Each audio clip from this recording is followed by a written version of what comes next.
Hold on a second. We will begin the, apologies. We will begin the meeting. So, Steve, are you ready? Sounds like he's ready. Chair Blythe, do you want to start the meeting and open it up? Yes. Okay. I'll go ahead and call to order the November 22nd, 2022 meeting of the Oregon City Historic Review Board to order. First, I'll ask if there are any public comments not related to items on the agenda this evening.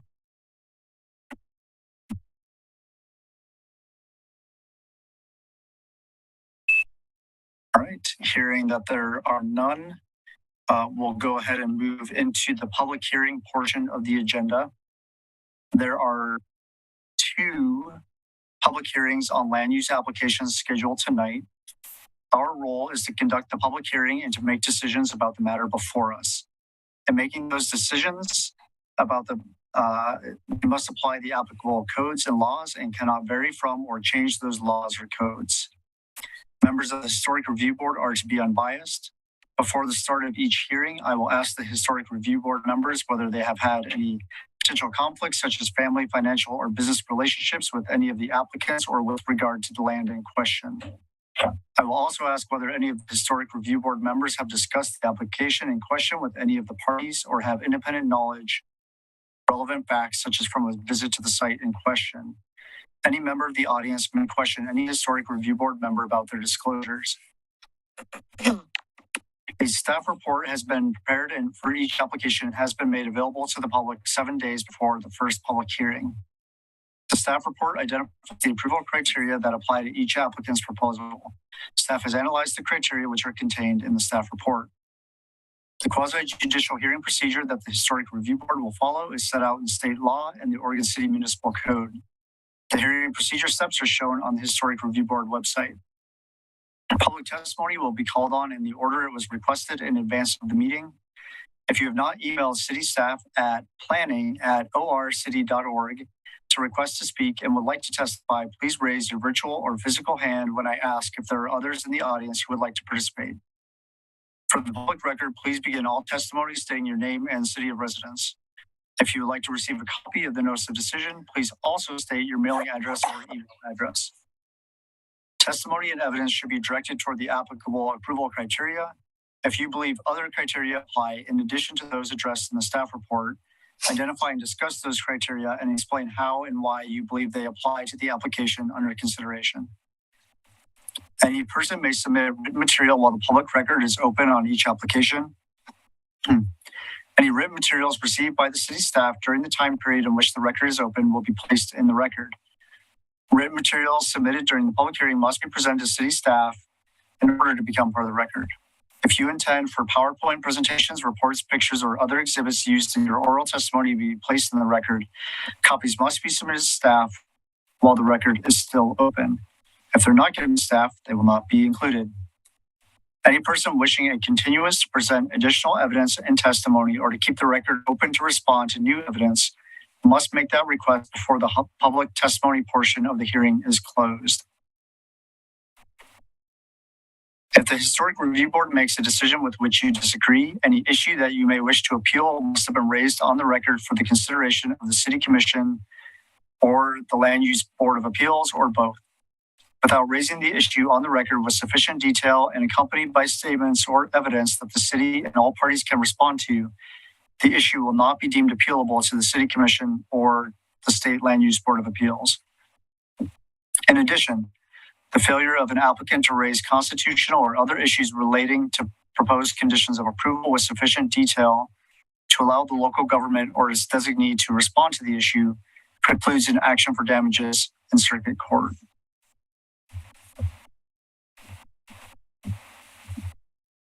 Now we will open the record for Oregon City File number GLUA 2235, HR 2212, De-Designation or reduction of the size of a landmark located at 13889 Cleveland Avenue, the AD Hill House.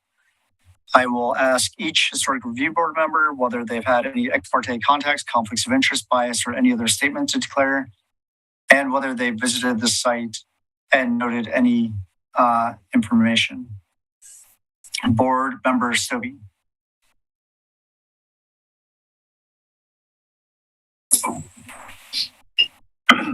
I have not been able to visit the site this go around. I was able to last month, but I have no ex parte contact and no conflict of interest. Thank you. Board Member Ferry. I have visited the site. I have no ex parte contact and I have no conflicts of interest. Thank you. And I also visited the site before the first hearing and have no ex parte contacts, conflicts of interest, bias, or other statements to declare. Does anyone in the audience wish to question any Historic Review Board members about these disclosures? All right, hearing none, we'll go ahead and turn it over to staff for the planning report. Okay, thank you, Chair Blythe. I'm going to start my screen. Just 1 second.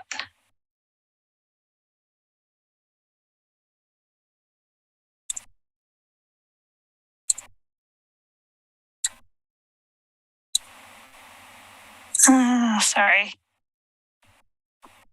Want to make sure.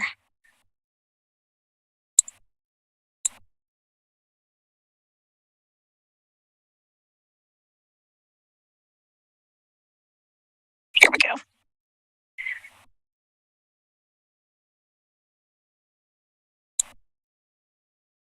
Okay. So can you see my screen? Are there any notes on the version you see? I've been doing a dual desktop today. Okay. So this is a continuation from the previous October 25th meeting. This is a request, initially was a request for a de-designation, and now is including a request of the reduction of the landmark size for a landmark located at 13889 Cleveland Avenue, known as the AD Hill House. So the applicant initially requested a de-designation, but through the staff report and analysis of the original designation in 1991, staff found that the applicant was not able to receive an administrative relief because they did not own the property at the time, and there was nothing in the record that showed that they did not support the de-designation or support the designation. And therefore, at the October meeting, the board really needed to look at, did the AD Hill House still retain enough significance to be a landmark? The board provided initial direction that they believe it did and did not support the requested de-designation, but did support a look at if there could potentially be a reduction in the size of a landmark. And therefore, this application was continued to the meeting this evening. So the AD Hill House is a vernacular style house located in the Park Place Historic District. It was designated in 1991 and is considered a good example of a simple vernacular house. Alterations are limited and in some cases reversible. There are some landscape features identified in the survey form, but they provide pretty generic comment about mature coniferous and deciduous trees contributing to the historic character of the dwelling. As indicated, the property is in the Park Place neighborhood. You can see it is the landmark is located on the far southwest corner of the property. Here's an overlay showing the arrow. The whole property is located at the intersection of Cleveland and Harley Avenue. Let's see. This property is also in our natural resource overlay district, and this will play a little bit in the conversation about the options for the reduction of the size. In 1999, the city did a citywide inventory to identify streams and wetlands and place buffers around them. And so what you see in kind of the pink is the larger city buffer, which is a little bit larger than it may be regulated once it's delineated. So in our Natural Resource Overlay District Code, there is a 50-foot buffer from top of bank of any wetland or stream. There has been identified a year-round stream and a potential wetland in the stream area from the 1999 survey, but it has not been field verified through a formal delineation process. And any development that would occur inside that pink buffer would require a delineation to understand the true location of the resource and its buffer. Here's some site photos from the applicant showing the house. So this is another side elevation yard context. I took a photo of the outbuilding, which is located at the far end of the property, directly behind the house. In my site visit, I took the exterior photo, but in the inside, I saw there was definitely some vintage linoleum, and it looked like the portions of a removed wood stove, and at some point it looked like someone had been a bit of a habitation, but it looked like it had not been used for a very, very long time.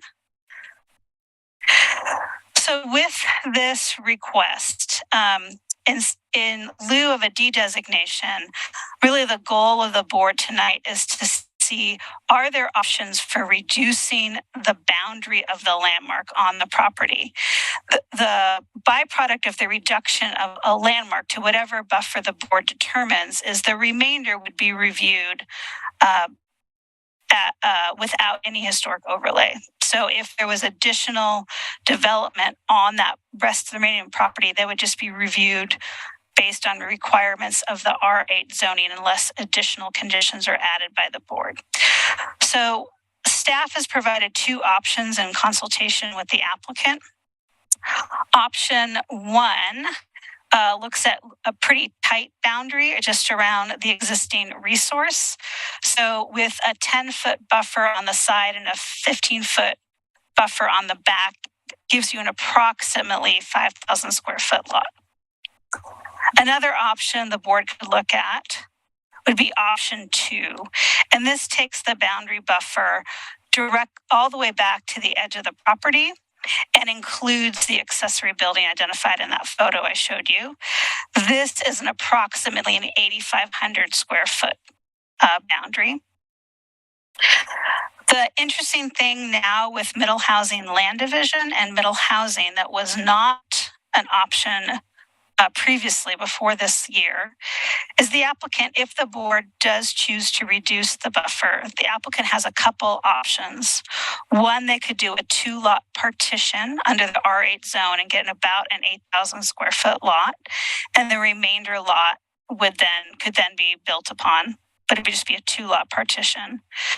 The other option is to do you could do potentially a detached duplex or detached triplex that could be put anywhere on the developable property and then potentially divided through the middle housing land division. And in that situation, there's no minimum lot size. The middle housing is the detached duplex or triplex, and the landmark could be on a much smaller lot and sold. So the applicant has a couple of options in front of them. And so I think as the board looks through the options, they can ask questions to the applicant this evening or staff about middle housing to determine what makes the most sense for this property. Kind of what I see are options this evening is to deny the request for de-designation and deny the request for a landmark reduction. Deny the request for a de-designation and approve the request for a landmark reduction, either option one, option two, or an alternate option proposed by the board, or continue the hearing to January 24th, which is our next hearing, and request additional information from the applicant. I'd like to go over the specific conditions of approval with the board, and it might help them clarify the direction or provide kind of direction back to staff on any potential revisions. So I'm going to read these out loud. One the condition of approval would be the size of the landmark can be reduced through option 1 or option 2. So this would be where the board would provide direction, or a different option. If the board finds that the outbuilding located at the rear of the property is not required for retention as a contributing resource, if the board finds that the outbuilding does retain significance, the applicant can reduce the boundary of the landmark no smaller than option 2. So if you think the landmark really has its larger context with the larger option, which is option 2, that's the 8,500 square foot, that's really the direction that a condition of approval 1 just directs. If you don't believe that the outbuilding is a contributing resource, provides context to the house, then you could move forward with option 1, which is the smaller 5,000 square foot lot option. Alternatively, if the applicant chooses to divide the property through the minor partition process, which would probably get about an 8,000 square foot lot for the landmark, then the landmark shall encompass the full parcel created by the landmark. To ensure there is adequate spacing between the AD Hill house and any new construction on site, staff has provided 2 options the board can look at and provide direction to this evening. One option would be to have a smaller boundary, but provide an easement or covenant on the property that does not allow any new construction within 25 feet of the landmark. So that would be the option where the boundary is smaller, but you provide that no new construction can happen really close to it. The other option was saying you provide the historic review board review of the infill development before the landmark gets reduced to ensure there is adequate spacing, which means in some situations it may be less than 25 feet. So option 1 is kind of more of a clear and objective blanket option that's recorded against the property, or B, that the board has a chance to look at any infill development to ensure that it's not imposing on the landmark before the boundary is finalized, or before the setback is understood between the new construction and the landmark. The last condition attempts to address some of the issues related to the retention of trees on site. Now, one individual tree in itself is not historically significant, but the survey form does mention the landscape feature of natural trees. And so this initial condition looks at retaining the Doug fir that abuts the front property line, an Oregon white oak abutting the rear property line, and in general, trees located within the natural resource overlay district within that pink area buffer are regulated by our municipal code, where removal would be mitigated and only diseased, dead, or dying trees could be removed. So that's my initial recommended conditions of approval. So really, I think the 2 main questions the board needs to look at is, do you support a reduction in the landmark? And if so, what size? And would you want to see kind of a blanket setback that would be added as an easement? Or would you want to see the new construction come in before you finalize the landmark reduction? Or is there another option you can think of that provides direction but preserves the ability to not have new construction that is too close to the landmark? Let's see, I'm going to scroll back real quickly to, if you look at where the line is that creates option 2, that's a little bit to the left of where the existing driveway is. So most likely the driveway would be retained, and the driveway probably would be the separation between the landmark and any new construction to the right. So if you were building something here or here, most likely there would be a driveway right here that would separate. So the 25-foot reduction, a lot of it probably would be taken up by a driveway in itself if the board moved forward with that option. So I'm going to move it back to the conditions of approval. I'm available for any questions the board may have. And I do know the applicant and the applicant's realtor is here to answer any questions the board may have.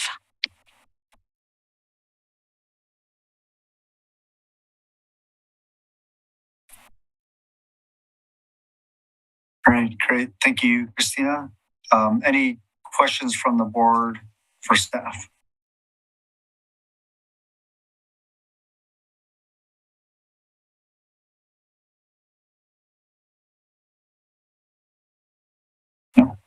All right. In that case, then we'll go to the public testimony portion. First, we'll invite the applicant up. As a reminder, we'll do the applicant first. The applicant has up to 15 minutes to testify.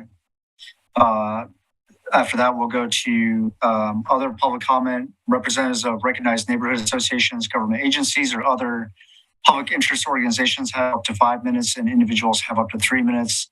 And then we'll go back to the applicant for any rebuttal. So first, we'll invite the applicant. If you can state your name and place of residence, please.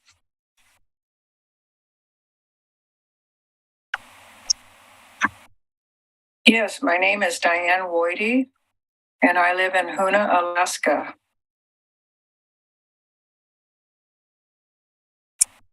Great, thank you.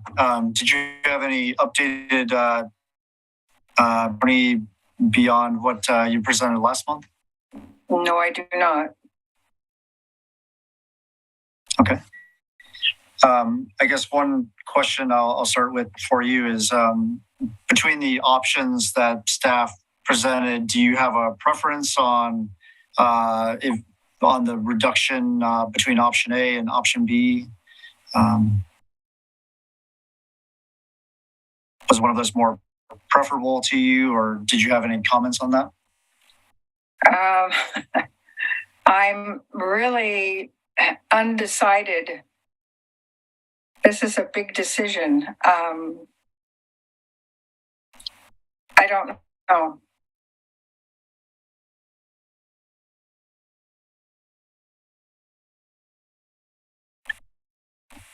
Okay. Do any of the other board members have any questions for the applicant?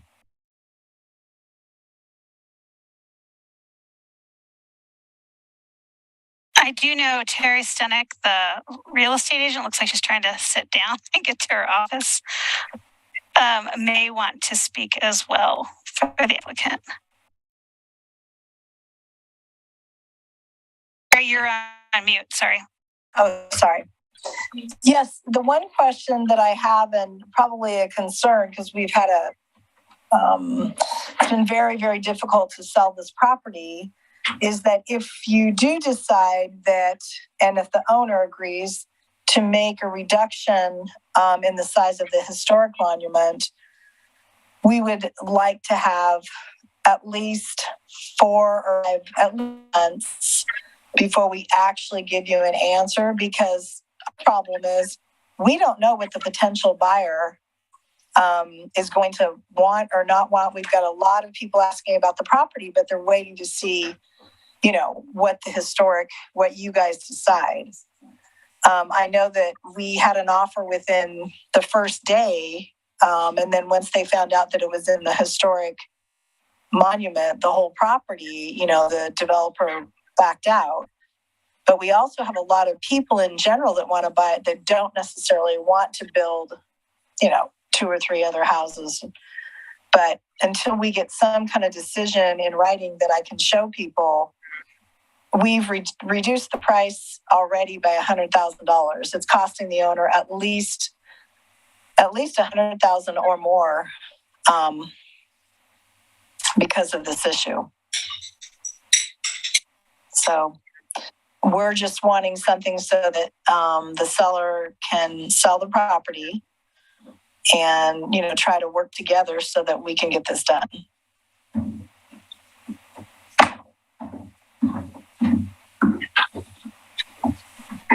Okay.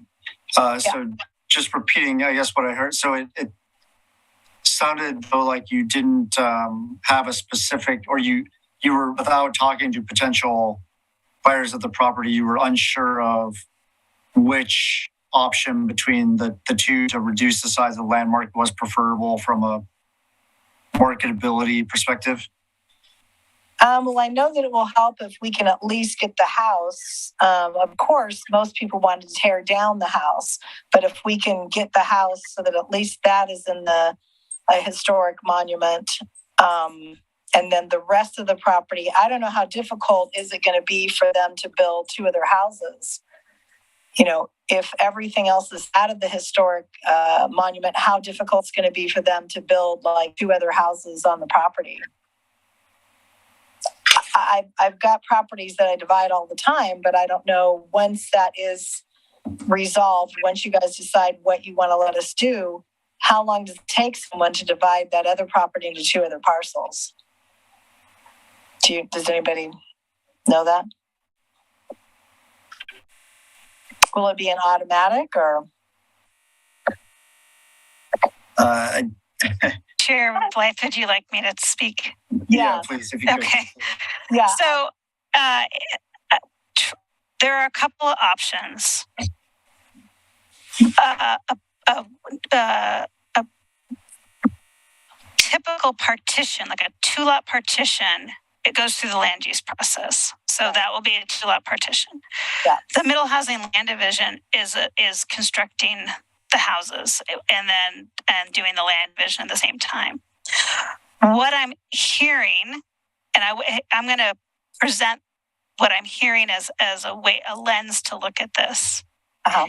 If the board chooses the option 1 with the 5,000 square foot lot, it's as low as 5,000. So a future buyer can kind of choose the landmark size, but it can't be less than what's in option 1.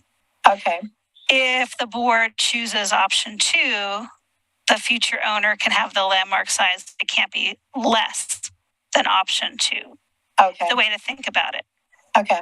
So I think that's the conversation with the board. The board will choose an option and that the landmark, the final boundary, which you can work with staff, can't be less than it's chosen. And then the second, if they want to do a partition, it will just be whatever the parcel of the house, if it's doing a formal partition. If they want to do the second piece of the question the board's going to look at this evening is how to ensure there's adequate spacing between the house and new construction. You could make the buffer much bigger, and that de facto creates the buffer. Right. Most likely that is the driveway, so that is one way to look at it. The other one is an option that I put in, which is to place like a specific setback buffer that's a covenant on the property that just says new construction can't be more than 25 feet from the house. Right. Or if you want to be more nuanced, you could come back and propose something that the board could look at in its context if it wants to be less than that. So that's kind of a way to think about these options. That being said, if the board wants to look at option 1 or 2, the board may have a different option that they can talk about during deliberation.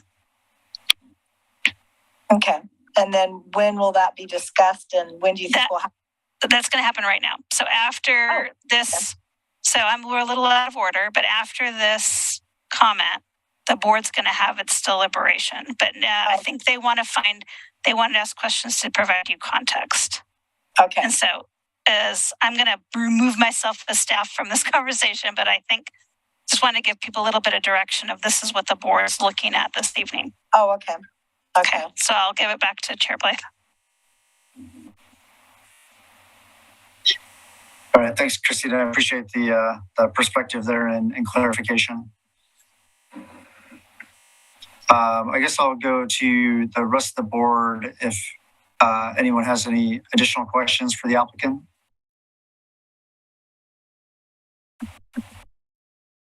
I was just wondering, I got the chance to walk around the exterior of the outbuilding behind the house. I did not I couldn't see the inside of it. Could you describe to me what the interior is like? Is it, I mean, I guess I'm just wondering the condition of it, not necessarily what's in there. Just, does it seem sound? It seems sound from the outside. That's why I'm asking. The outbuilding was originally a chicken coop. And when my uncle lost his job in the 40s, he needed a place to stay. And so they cleaned that up remodeled it a bit, and that's where he stayed until he was able to finally move on. And then my grandmother used the house as her escape from the rest of the family. We, all five of us lived together, and that was her own little spot. And I don't know the condition inside. She died in 1989, and she was gone from the property for a few years prior to that, being in a nursing home. So I have no idea what to tell you about the stability of that building. Okay, I thank you so much. I was wondering. Thank you. Mm-hmm. I think that might have been Oregon City's first she shed. Yeah. There are no other questions. Okay. So before we go to other public comments, I guess my initial inclination is that the out structure wouldn't need to be maintained just based on kind of, its background. It's debatable whether that's really contributing or not. So I'm inclined to kind of, my preference, or I think I would support the smaller landmark down as low as the 5,000 square foot. And I think I would probably also generally support the more quantitative boundary around the landmark for new construction, rather than asking for historic review on the new construction itself, given that this is not in a historic district. And I think we want to keep the workload as simple as possible, both for the board and for anyone who is to develop the site. So I think having just the quantitative yes/no boundary that's very black and white is easier than putting additional future requirements for board review on new construction. So that's the way I would probably tend myself. Have any comments or objections to that sort of approach, if that's the way we go in deliberations?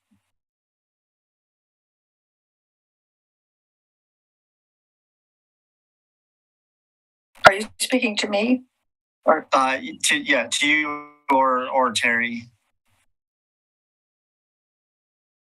I can't think of anything right at the about Terry. Yeah, that sounds fine. But the main thing is that once the board does decide, before the owner can really agree to it, is that we need some time, like I said, because if we agree to something and then the potential buyer says absolutely not, we have to go to a different direction. So that's been the problem. If we weren't selling the property, it'd be something different. But we have no idea, because I can't even get someone to make an offer right now. Okay, well, I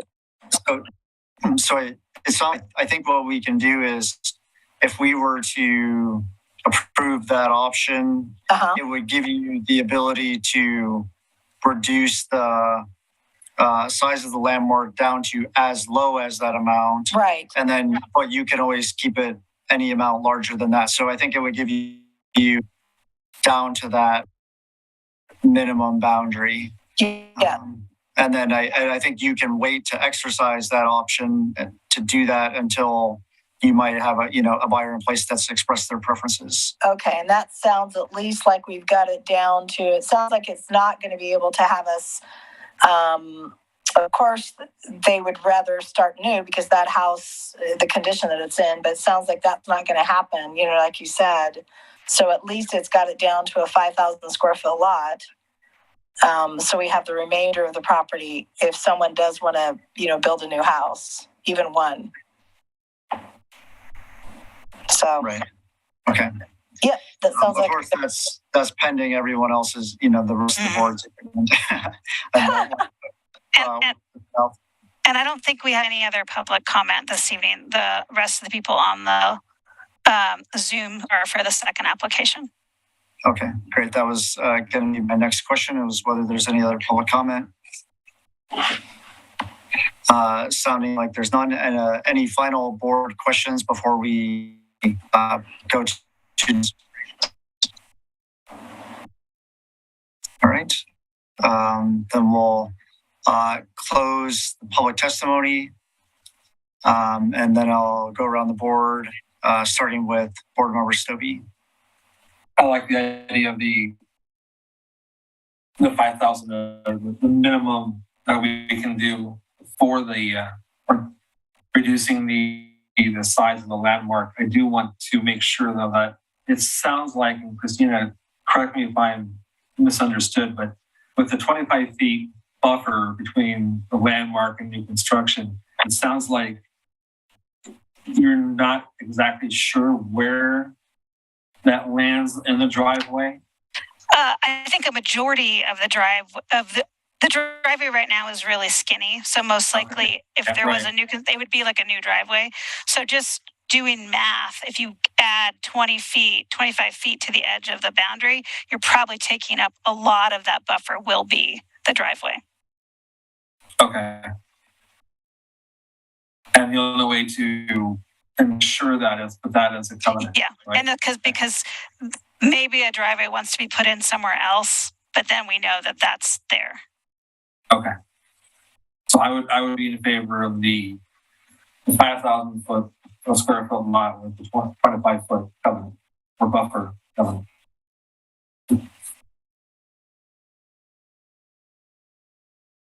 Thank you. Board Member Ferry. I'm actually in favor of option 2. I got a chance to walk around the outbuilding, and you can't see in this picture, which is showing you sort of like a little corrugated entryway. But the rest of the building is actually really nice. It's got like 1930s, 1940s wood windows. It's got shingle siding. I think it's a nice structure. I think that the original surveys found that it had integrity. I do agree that it is in, I'd say fair condition. I don't know if I would say it's in poor condition. I don't see it leaning in any direction or anything. It seemed very sound. And we do wood window repair grants all the time. So I think that it's got potential. I think that also it would be nice just to kind of that sort of view all the way back to the end of the property, as opposed to having something built directly behind the ADA Hill house. And then that way the 25-foot buffer would keep everything sort of over on the undeveloped part of the property. Yeah, I think, but I do agree with the sort of fixed amount of division as opposed to having them back before the board for new construction that's not in a historic district. So that's my thoughts. Okay. Well, I guess I was in support down to 5,000, but I will admit I didn't pay a whole lot of attention to the outbuilding when I stopped by initially, as I was just thinking about the main house. So you convinced me. So I would support then going approving option 2. That would include the outbuilding, and then on the conditions of approval, the fixed boundary on the landmark.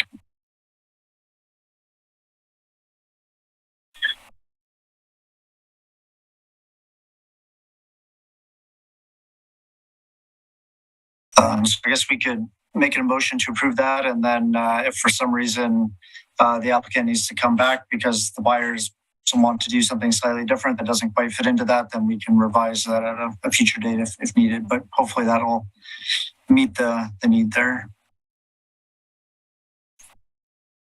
All right. Does someone want to make a motion?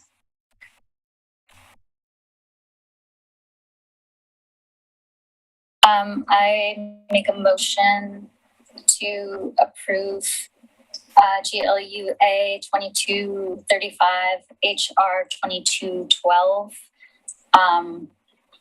with option 2 as the historic and 5-foot covenant delineates the boundary of what can be built close to the property. Is there a second? Yeah, I'll second that. All right, I'll call the question. Board Member Stobie? I think you're on mute. Aye. Board Member Ferry? Aye. And Chair Blythe? Aye. Okay. So for Diane and Terry, I will send out a notice of decision tomorrow, and I'm more than happy to speak with any potential purchasers. You can contact me by email to set up a time to talk. Great. Okay, well, thank you. All right. Talk to you later. Okay, great. All right, moving forward. We'll move to the next public hearing on the agenda this evening, and we will open the record for record GLUA 2231, HR 2211, resubmission for a full ADA ramp modification of HR 2001 at 1020 Fifth Street. Again, I'll ask each historic review board member if they've had any ex parte contacts, conflicts of interest, bias, or any other statements to declare, and whether they visited the site. Board member Stobie. I have visited the site. I haven't had any ex parte contacts and no conflict of interest. Thank you. Board member Ferry. I visited the site. I have no ex parte contact and no conflicts of interest. Okay, thank you. And I've had no ex parte contacts, conflicts of interest, or biases. And I have visited the site again, although I have not noted anything new from the last visit. Does anyone in the audience wish to question any of the historic review board members about these disclosures? Okay, hearing none, turn it back over to staff for the revised report. Thank you, Chair Blythe. I just recently received an email from Wendy Marshall of the McLaughlin Neighborhood Association. So before I start my presentation, I might just share the screen to put it in the record and read it through, because it sounds like she will not be able to attend this evening. So I'm going to do that first, and then I'll start my presentation. So right now it says the McLaughlin Neighborhood Association has reviewed the application and offers the following feedback. The applicant continues to assert that an elevator would be cost prohibitive, but is yes to provide any supporting documentation of this. It is imperative that the alternatives analysis requested repeatedly by staff include the complex proposed ramp in its entirety, ramp guardway, screen walls, landscaping, etc. All elements associated with the ramp need to be included in this estimate in order to provide a valid basis for comparison to the other requested alternatives. Since the building is nearly complete, it is reasonable to assume the applicant has actual bids for it and can easily include them in an alternatives analysis. A brief search of residential elevators indicates they typically are equipped with battery backup and negate the applicant's argument that such equipment would be rendered useless during power outage. The applicant continues to cite preservation guidelines. This construction is new, not a retrofit, and applicant was aware AD access would be needed at the earlier stages. It continues to progress with construction. Thank you for consideration. So this has now been added into the record for this file. So I am going to share my screen for the presentation. 1 second.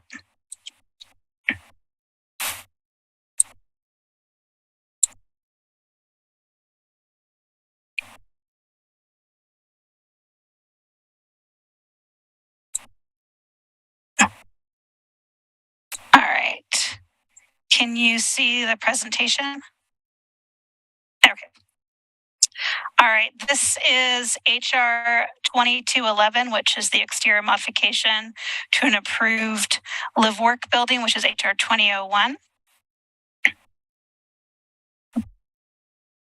So just in general, staff recommends that this matter be continued to a date certain in December, ideally to allow the applicant to submit a modified site plan, elevation and renderings, and landscape architect design plans detailing the recommendations identified in the report. If the board has additional or amended revisions, please include them in your motion to continue this evening to provide the applicant as clear direction as possible on what is needed in the final revised plans. So just to go over the timeline of applications for this project, the initial approval of HR 2001 approved a live work building. The initial approval had an at-grade side door entrance. The year later, the applicant came in when there was an understanding that there would be some grade change from the initial approval and proposed a wood ramp to the rear of the building, which is the second floor. The board only approved a ramp to the side door. That was appealed to the city commission, which was the appeal was denied, and the wood ramp to the side door was approved. So that still is an approved decision by the board, and the applicant can build that. HR 2211 is where we are this evening. The applicant has provided a slightly revised ADA ramp proposals from the last round last year. In October, the board looked at a revised proposal which had some reduction in the switchbacks, but was still made of wood. The November meeting this evening, we're looking at a metal option, which was part of the alternatives analysis. What you have new in your packet is an alternative analysis memo from Aaron Ward from Heritage Consulting Group, who is here this evening and will make a presentation. Revised elevations, a revised site plan, and a revised landscape plan, though there is a note that there is a slight discrepancy between the landscape plan and the site plan of about 6 inches. That may be a misunderstanding of where a new 6-inch retaining wall would be. As you recall, there was a CMU retaining wall that was non-permitted. The applicant has taken that out and is putting in a new poured-in-place concrete retaining wall, which staff actually did approve last month based on the original conditions of approval, which allowed retaining walls of less than 4 feet on the property. So really, there's 3 big questions, and really 2 big questions this evening for the board to think about. So when you're reviewing all the different iterations of the design or questions or direction for next steps, these are really the questions you have to ask for yourself.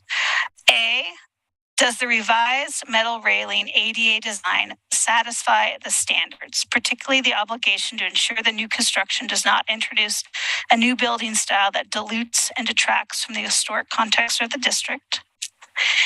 If not, short of eliminating the rear exterior ramp, are there other design changes or improvements that would further mitigate those impacts? So do you have further design directions to the applicant this evening that they would need to put in final revised plans for the board to review at a future meeting? Are there additional design landscape changes that might further restore that 4 square design? And 3, if the design guidelines cannot be satisfied, has the applicant provided sufficient evidence in the record to reject the other design alternatives as either inconsistent with the applicant's identified therapeutic objectives or financial infeasibility? So the first question is, has the applicant provided a ramp design, or as condition can provide a ramp design that meets the design standards? If you find that the design standards can't be met, you're really now looking at this balance of the ADA versus historic preservation goals. And as we've explained at the last meeting, there is this balance between meeting the goals of the ADA, the American with Disabilities Act, and the preservation objectives of the city. So an alternatives analysis is one of the ways that the applicant can show that they have identified an option that balances both the preservation needs and the needs of the applicant and their clients. Does the board have any questions about the approach this evening for this piece before I move on?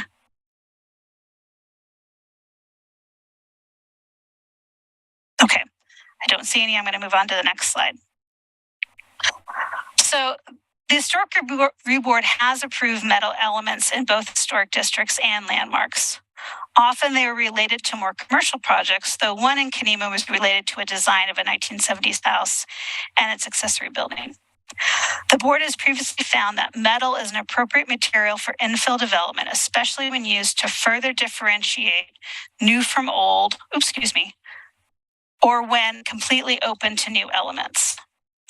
I have some examples. So as part of the original approval in 2020, the board did approve a metal railing on the second floor of the garage because this was a completely exposed elevation. Two other examples of metal components. One, the Ermitinger House, which looked at how to bring an ADA ramp to an 1840s house in the McLaughlin district, and it utilizes kind of poured-in-place concrete with very light, simple metal railings. And I've kind of showed that here.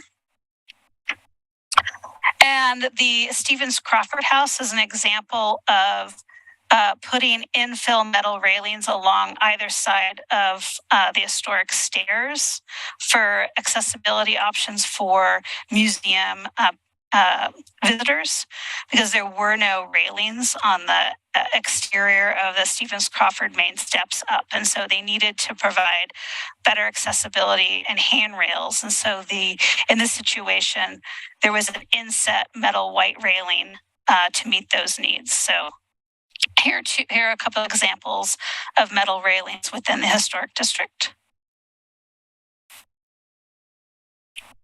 Oops.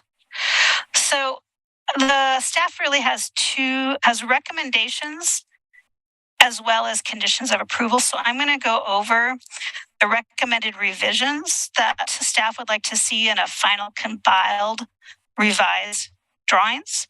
And then I'm going to go over the recommended conditions of approval. So how this would work is the applicant would come back at a future meeting incorporating all the recommended revisions, either from staff or any ones added on by the board this evening, into a final package.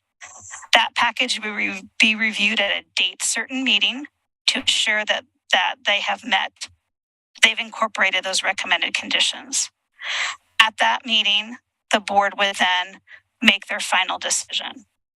So I'm going to go over the 4 recommended revisions I have as staff, which would then be implemented and shown at a future meeting.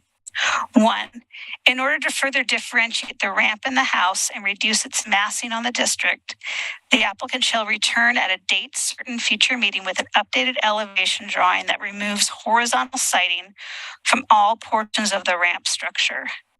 Exposed poured-in-place concrete and the exposure of the metal structure underneath is encouraged to the extent practicable to allow it to be seen as a lighter, airier structure. And I have a future slide that I will indicate where this is referring to. The second recommendation is the applicant shall remove the rounded columns on the side door entry, as rounded columns are not appropriate on a secondary entry. The side porch post shall be simple and wood wrapped. Third, the applicant shall remove the highly decorative pendant lighting along the side elevation and rear if was installed, and replace with simple downlighting painted to match the siding color of the house. Finally, the landscape plan appears to show 3 feet and 6 feet planter beds along the side elevation, whereas the revised site plan shows 2 feet 6 inches and 5 feet 6 inches respectively. The landscape plan appears not to include the newly approved small concrete retaining wall depicted in the revised site plan. With space at such a premium, it is very important to ensure that both plans are accurate and that the registered landscape architect can confirm in writing that the planting choices will be successful, notwithstanding a potential 6-inch reduction in the planting area. So those are my 4 points that the applicant would need to provide in a revised set of drawings. And now I'm going to go on the conditions of approval. So this would be part of any recommended approval. So 1, that the applicant shall install the black powder-coated metal ramp as depicted in the revised plans reviewed at the date certain meeting. So this is reviewing the final version that implement the recommended revisions from this evening. 2, prior to obtaining a full certificate of occupancy, the applicant shall install the revised landscape plan associated with the buffering the visual impact of the ramp from 5th Street.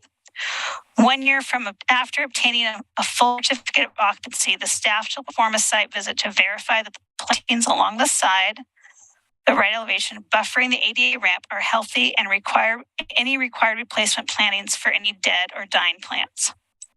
3, prior to obtaining a full certificate of occupancy, the applicant shall submit a revised historic review board request for the approved round columns on the front elevation without a concrete pony wall or with additional barrier railings. As you recall, in the September meeting, the applicant requested approval of rounded columns. They have since found that they are unable to create the pony wall as recommended as part of the approval, and will need to come back with a revision. So that still needs to occur and will be a separate application. And the final condition of approval that staff is recommending is prior to obtaining a full certificate of occupancy, the applicant is required to meet all applicable conditions of approval from HR 2001, HR 2120, and the application of the site plan and design review and geotech application. So the GO 2002 and SP 2052. Revisions to the approved plan that encompass previous HR applications will be reviewed through a type 1 site plan and design review. That's an administrative review. This includes verifying that the landscape and will within 3 years cover 100% of the landscape area, including replacement planting if warranted. So those are my recommended conditions of approval. So the reason I usually do this at the end of a presentation, but I wanted to start with these, and then I'm going to go through the applicant's proposal, kind of slide by slide, and then kind of finish out again with the recommendations. So the applicant has proposed a new landscape plan. It involves basically a boxwood hedge along the side between the ramp and the property line. And then as you get to the farther planting area of either looks like 5 foot 6 inches towards the back, you have the hedge as well as some hydrangeas. There is a line of camellias along the back edge here. The applicant provided new elevations with the metal ramp, but you can see here included siding to cover the concrete wall, as well as siding here. So in the recommended revisions, the applicant to come back with a design that removes this covering and siding and skirting. Here's the elevation provided by the applicant. You can see here examples of the skirting that staff is recommending to be removed. It's really this rear process, regardless of metal railings or wood railings, it really, having the skirting, having the siding still retains that larger massing, which looks like it's extending the length of the 4-square design and really is not seen as a separate element. So staff is trying to provide conditions to show the ADA ramp as its own element and not integrated into the house architecture. Through the process last year and this year, an alternative analysis was identified that the applicant needed to show that they've looked at the alternatives for this. There were 8 provided. The applicant's preservation consultant, Aaron Ward, provided a memo And I'll allow her to provide her commentary this evening. Her response is in the file as well as staff's recommendation. I think the larger piece is we have an almost finished building right now. And one way to look at this, the board could look at it is if they came back today and wanted to put an ADA ramp, how would you be reviewing the alternatives analysis as it relates to an infill project or a request for an exterior ADA ramp for an already completed project? The applicant has identified that many of the mechanical options is not something that that the client wishes to pursue.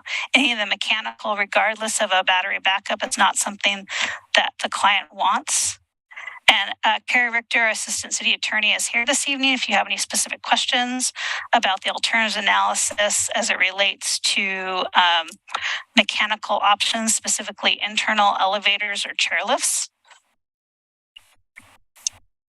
And the next slide, this kind of goes back again. So staff recommends that this matter be continued to a date certain. Right now we have 2 dates as an option. And so as part of this conversation, board members can identify what date makes it works for them. One option would be December 20th. The other option would be January 10th. Currently the board's December meeting is December 28th, which is not an option this month. So really looking at a specific date just for this application. This would be with direction to submit a modified site plan, elevation renderings, and landscape architect design plans that implement the recommended revisions by staff or any additional ones provided by the applicant. If the board has additional or omitted revisions, please include them in your motion this evening to continue to provide the applicant as clear direction as possible on what is needed in the final revised plans. One additional thing I want to bring up is in the conversation with the applicant over the last couple of days, they are going to be proposing to you kind of a hybrid approach of potentially having the wood ramp as approved in last year's application, but with metal railings through the side door, and then having that continue as a full structure metal ramp to the rear. So that is one option that the applicant will be providing in their presentation this evening. Staff doesn't necessarily have a recommendation, yes or no, still looking at kind of the options, but I wanted to make sure that if that is something that was amenable to the board as a potential option, the applicant will propose that this evening. And it could potentially be a way to kind of meet the needs to integrate the first bit into the architecture of the house. But as it moves to the back, to keep that lighter and airier. So that could be a hybrid approach, could be an option. But at a staff level, I have not seen any plans other than the kind of oral conversation. So I'm available. I'm going to go back to this for right now. I am available for any questions the board may have. And actually, I can close my screen or keep it open, whatever is at the board's pleasure.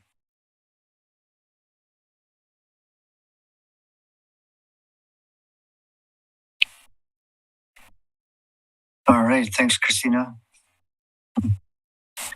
A lot to take in. Any questions from board members for staff? Christina, I think it was the 4th condition of approval. That kind of is your way of completing what I was requesting a meeting or two ago about an audit. Is that right? Mm-hmm. Yeah. Okay. And I respect what you said about having us look at this from a different lens, as if this were, if the applicant was come to us tonight for the first time with a completed building. I respect that, but the fact is they're not. This is an ongoing application. Like the representative from M&A mentions in her email, they knew in the early stages they were going to need this ADA ramp. And the alternatives weren't considered in the early stages. It was done later, and it's almost like we have this application through it where we're going to do what we want, and then hopefully it's not caught, or we'll ask for forgiveness later on. And that's kind of how I feel about this application in regards to the ramp and alternatives. I don't see it. I can't look at it from any different angles, and it's not. And I do know if you have any specific ADA questions, Carrie Richter is here to answer them.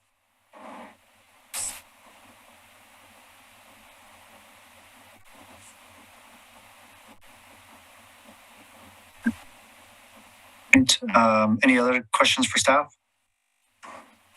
I don't have any questions for staff.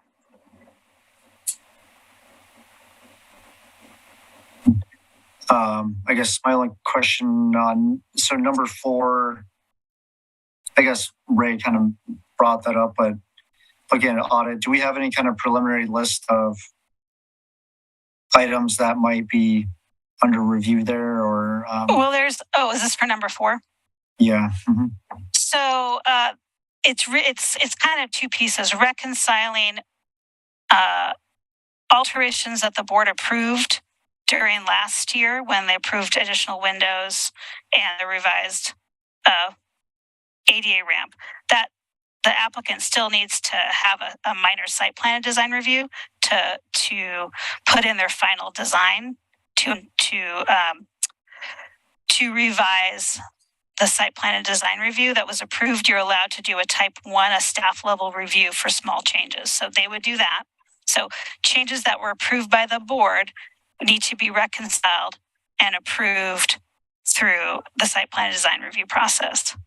The second piece is that in order to get the full certificate of occupancy, they need to show that they meet the requirements of HR 2001, and that's where we could do the audit. Where they don't have approval, prior to getting a final certificate, they might have to come back to the board. The reason I want to tell the board the difference between a full certificate of occupancy and a temporary occupancy permit is given by the building division when they meet minimum life safety requirements. So someone could move in when they receive the temporary occupancy through the building division, but they pay per month. Every month they have a temporary occupancy. Before they receive their final occupancy, they have to meet all these requirements. So it gets very expensive the longer you wait to meet all your requirements for occupancy. So that's why I want to clear there's a difference between a temporary occupancy and full occupancy.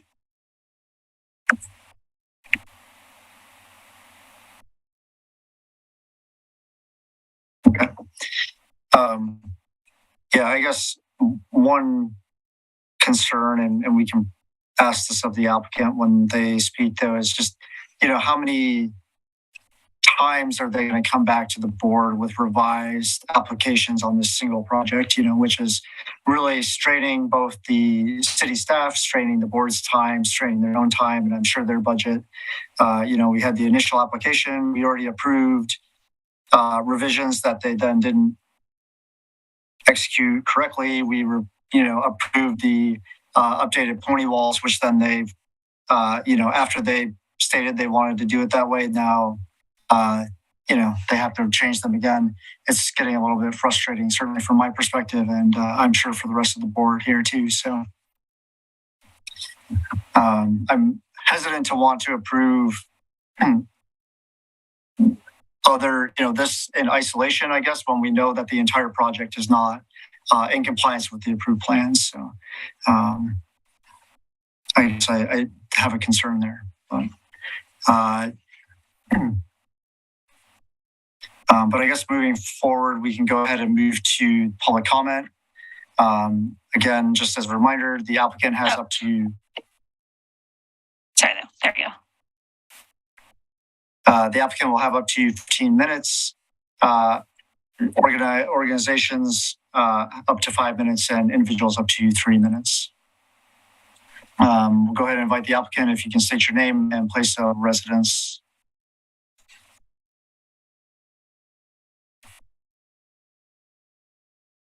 Hi, I am Erin Ward here representing the applicant from Heritage Consulting, and I reside in Philadelphia, Pennsylvania. And if I may, I will share my screen and present to you. Let's see. You should be able to. Let's see. Okay, can everyone see this here? Let's go up to the first slide. And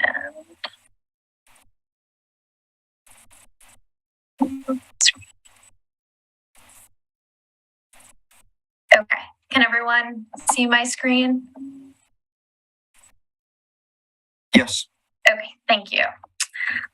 So I'm very happy to be here today. I'm happy to meet all of you, and I appreciate the amount of time that staff and the review board have put into this project already. So I appreciate you taking yet another look at it. So I have jumped on more recently, but have been well versed in the history of the project from staff and the applicant themselves. I wanted to tell you a little bit about Heritage Consulting, my company, since I haven't been before you previously. So we are preservation consultants that work on historic tax credit projects, as well as design approvals and preservation at the local level, the state level, and we also work frequently with the National Park Service. We work all over the country, but we originally started in Portland, Oregon in 1982. And that's just a little bit about us. I'm happy to be here. So the first thing that we did is we wanted to dive into the alternative options that you presented.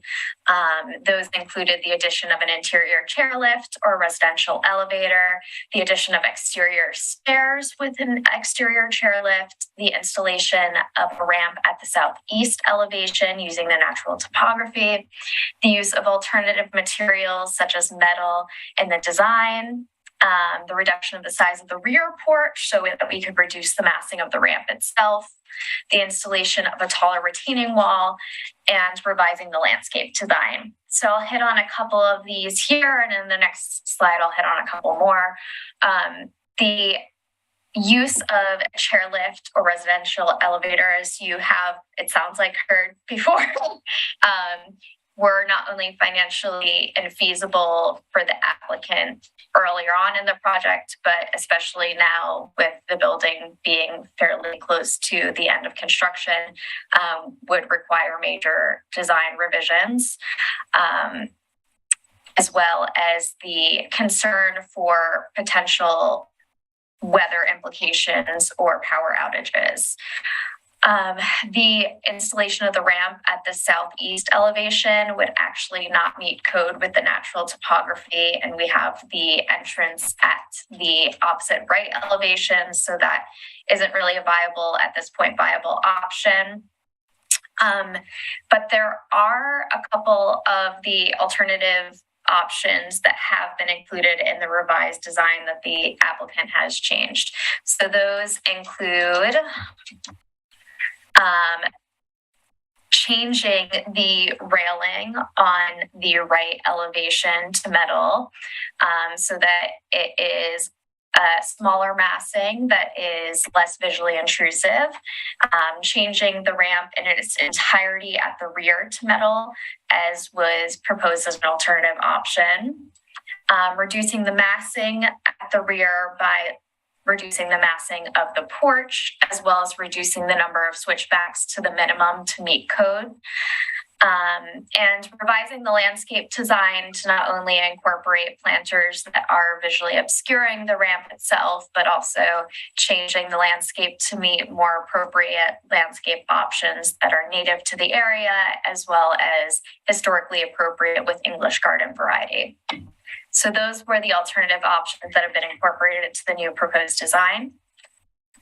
To get a little bit further into the proposed design, what they're specifically requesting, as Christina started to outline, is that at the right elevation to the first floor entrance, that there will be the wood constructed ramp as previously approved with a new proposed metal railing that will match what was installed previously and previously approved over the garage.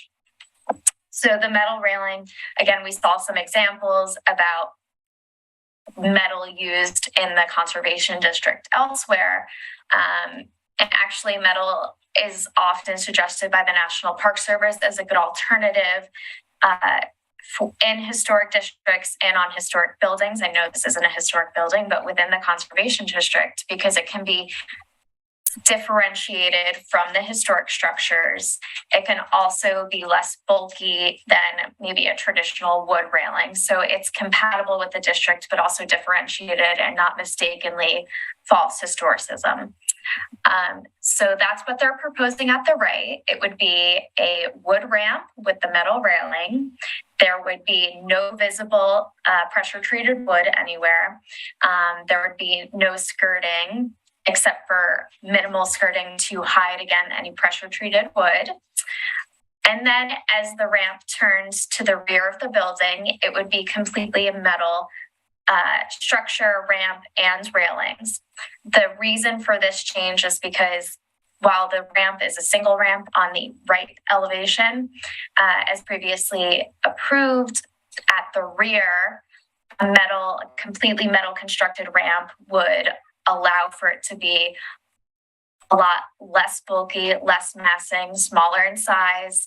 Again, it can be painted to match the railing over the garage and differentiated from any surrounding architecture. Again, we would remove the skirting as Christina suggested, so that it's not looking like it's part of the mass of the building itself. And again, this is falling in with the placement of the ramp to the side elevation and at the rear. It falls in line with National Park Service guidance about where to place ADA access points, as well as their guidance on making sure that you're not, using bulky materials and that you are not using anything that would look like it was always there. So you want it to be differentiated but compatible, and that's the goal here. So we believe that this is the best option to not only meet the ADA access requirements for the building, but also to merge the recommendations that the Historic Review Board staff have previously made and be compatible with the Conservation District. So we would recommend the combination of the previously approved wood ramp with metal railing at the side and a fully metal ramp at the rear to reduce the massing as much as possible. And that's what we have to present, but I am happy to answer any questions that I can answer. I know that we also have Bogdan here, and I am happy to incorporate any more specifics that you guys would like to give us to make this design better and something that you think would be appropriate for the building and the conservation district.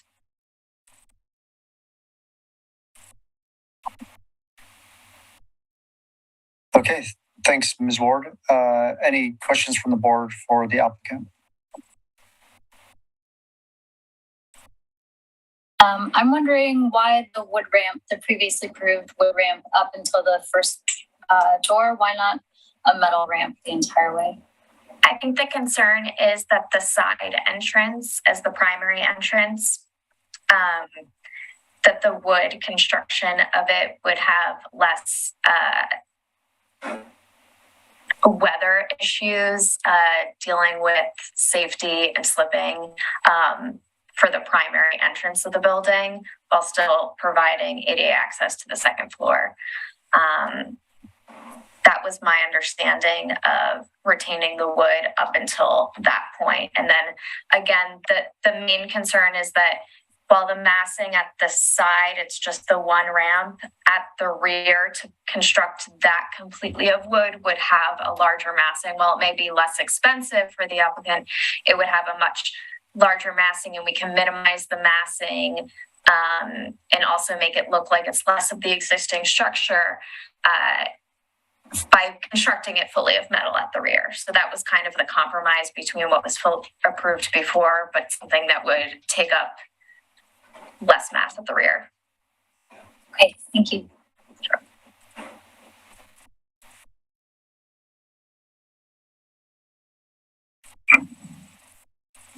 So one question I have, I guess, is your report says that the industry standard cost for residential elevator is approximately $30,000.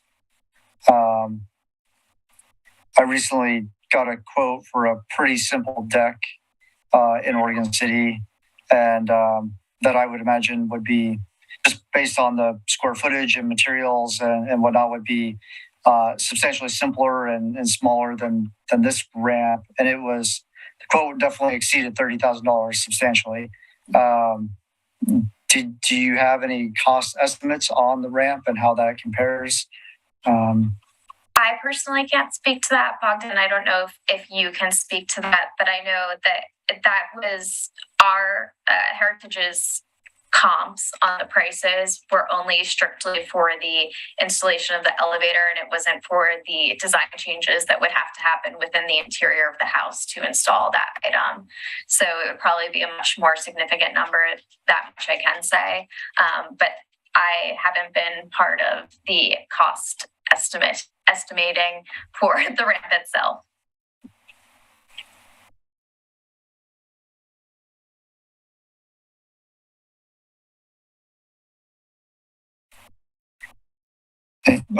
Bogdan, did you have any information on that question? Yes, I do. For us, is major issue in this case is safety. If power outage or we'll say earthquake or something else, we cannot use elevators due to power. And for safety issues, number one for us, have to have ramp, not elevators. Sure. So the question is, do you have a cost estimate on construction of the ramp? We can provide that. I don't have right now. Just like him says, this is we have big issue about safety, not about cost, just about safety. It's number one for us. We are worried about people, not about money. All right. So, look, we've asked the question multiple times over several different months, and you continue to be evasive. And it's very frustrating for you to ignore the questions, not come back to us with the information that we asked for. So, as this process drags on and on, really, you can look to that to, understand why that's happening. Like him says, one issue from us, we not really pointed for the budgets. We pointed for the safety. That was one main issue. If you want to ask me about different issue, it's up to you. All right. Do we have any other questions for the applicant?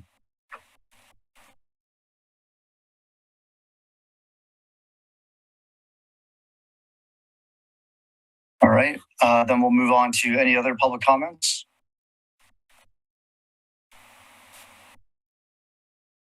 All right. First, we'll go to Jolene. If you can state your name and place of residence, please.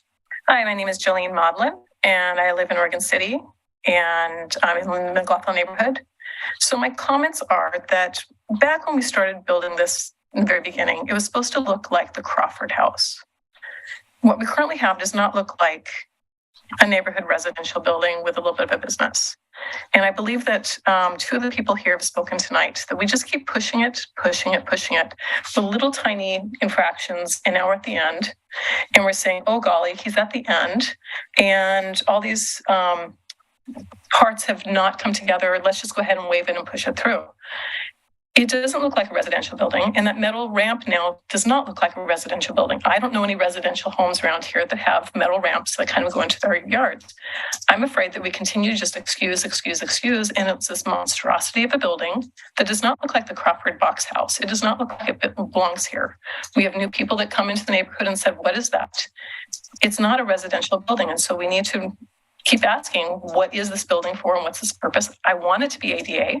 I want it to be for these people to live in it, to be safe. Safety is really important. And an elevator is in many, many places, and they have to put it in, and it can be safe. So I don't understand why we don't have the prices for that. I don't understand we don't have the prices for the ramp. We don't have the information. We keep passing stuff along. And this building just does not look like a residential building. So those are all my comments. I keep saying it, and I feel like a broken record. Every single time we come together, we keep asking the same things. We keep getting the same kind of runaround. We keep getting the same lies. So I'm concerned as a neighborhood, and I don't want to see more buildings being passed through so that we end up not having the McLaughlin neighborhood a historical looking community. So those are my comments. Thank you. Thanks, Jolene. Any questions for Jolene?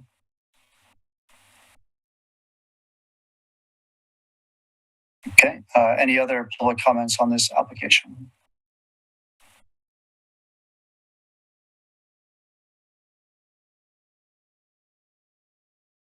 All right, hearing none, we'll go back to the applicant. If you would like, you would have up to 5 minutes to rebut that testimony.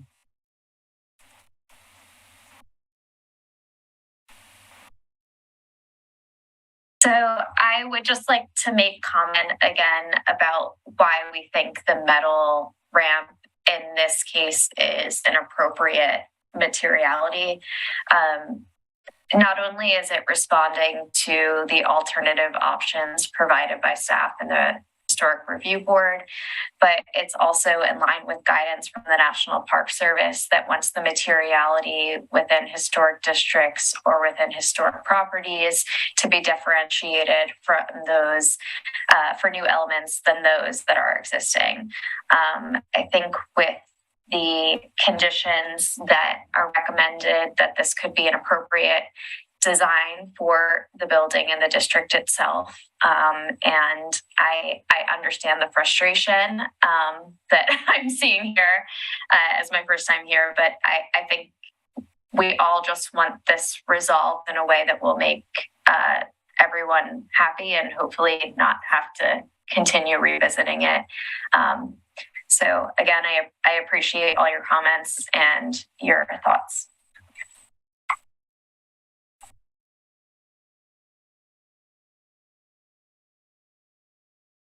Okay, thank you. Since we're looking at a continuance to a date certain, we'll go ahead and leave the public record open, but we'll go to the board for comments, starting with Board Member Stobie. Come back to me, please.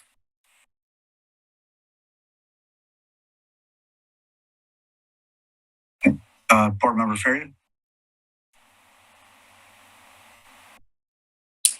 I didn't hear what Ray said. Did he say no comments or? I said come back or pass. Oh, come back to you. Okay. I'm not really sure what to say. I feel like we've been down this road so many times. I'm also frustrated by this process and the lack of answers. I agree with a lot of the things that Christina wrote out in both the conditions of approval and we're calling that secondary list. But the sort of things that need to be met. And thank you so much for picking up on the columns and the pony wall and the pier, Christina. That bothered me when I saw that it wasn't completed properly. I think we should continue. I think the things that Christina asked for are necessary. I'd love to know, I don't know how the board feels about this. Could we actually get a cost estimate? That would be nice for the ramp and possibly for an actual installation of a residential elevator, not just the cost of the elevator, but what it would actually cost to put it into the building. So we have something to compare it to. Yeah, I think that's all I have to say at the moment. I'll pass it back to my fellow board members.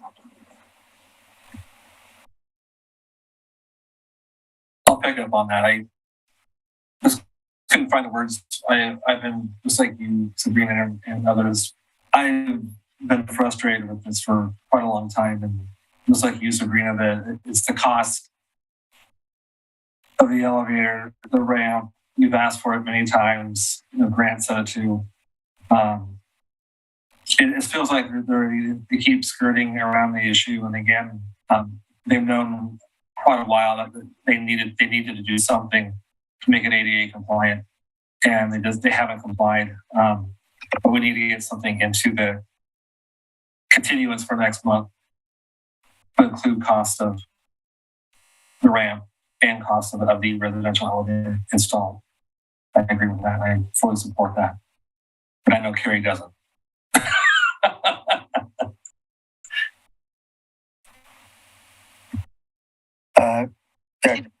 Carrie, if you had some comments. Sure. I only want to point out one thing, and I think that the board is moving towards a continuance, and I fully support a continuance. I feel strongly that whatever date you all set, perfectly clear with the applicant what exactly you expect them to come back with. Because one of the things that I think has contributed to everyone's frustration about this is we have these conditions that say go do these things, and then they do them or can't do them, and then do them kind of, or do them the way they thought they were supposed to be done, and that's led to confusion and the need to come back. And I urge the board to, whatever date certain we pick, we don't want to call a special meeting and reconvene everybody and not have the materials you all want.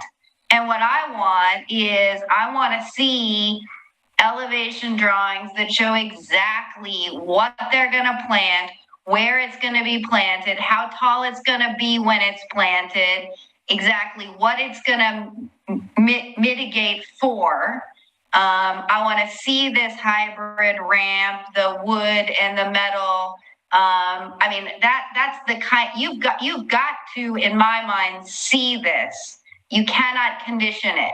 And if that means, and if we're going even bigger picture to do this audit idea, let's do that audit now. Let's not condition it and decide it later. Let's, see if the applicant's willing to extend the deadline until the end of January, so that you come back in the regular course and you are evaluating exactly everything. Because this is so important, and you all have been at this. I don't want you to be frustrated again. So that's my sort of 2 cents. I think as far as the elevator and ramp go, I think we've been pretty clear, or not pretty clear, but clear on wanting cost of installation of each. In regards to your audit comment, I think looking at the conditions of approval, to me, it looks like the audit is going to happen now, but also in the 1 year, and I think maybe 3 year, if I remember the condition right. Maybe I'm wrong, but there were components, so that's pretty darn clear as well. But I agree with. I want to see an audit done now of what's been constructed compared to what the conditions of approval were on their previous application. That does need to happen now.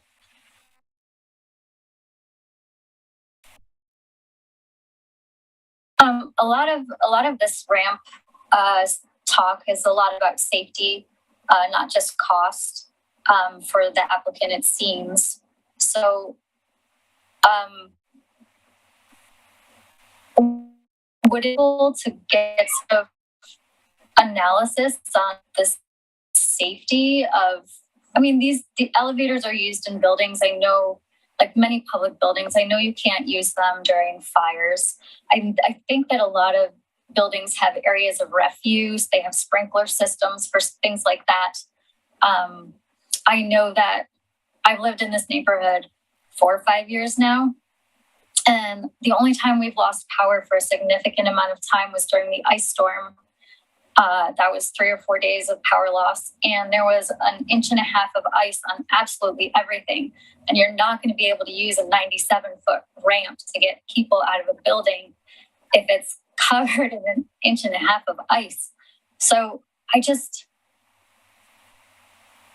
wondering if like there's a different sort of, if there's like a safety analysis that can be done. Does anybody know that? I'm not someone to do that. I don't have that sort of background.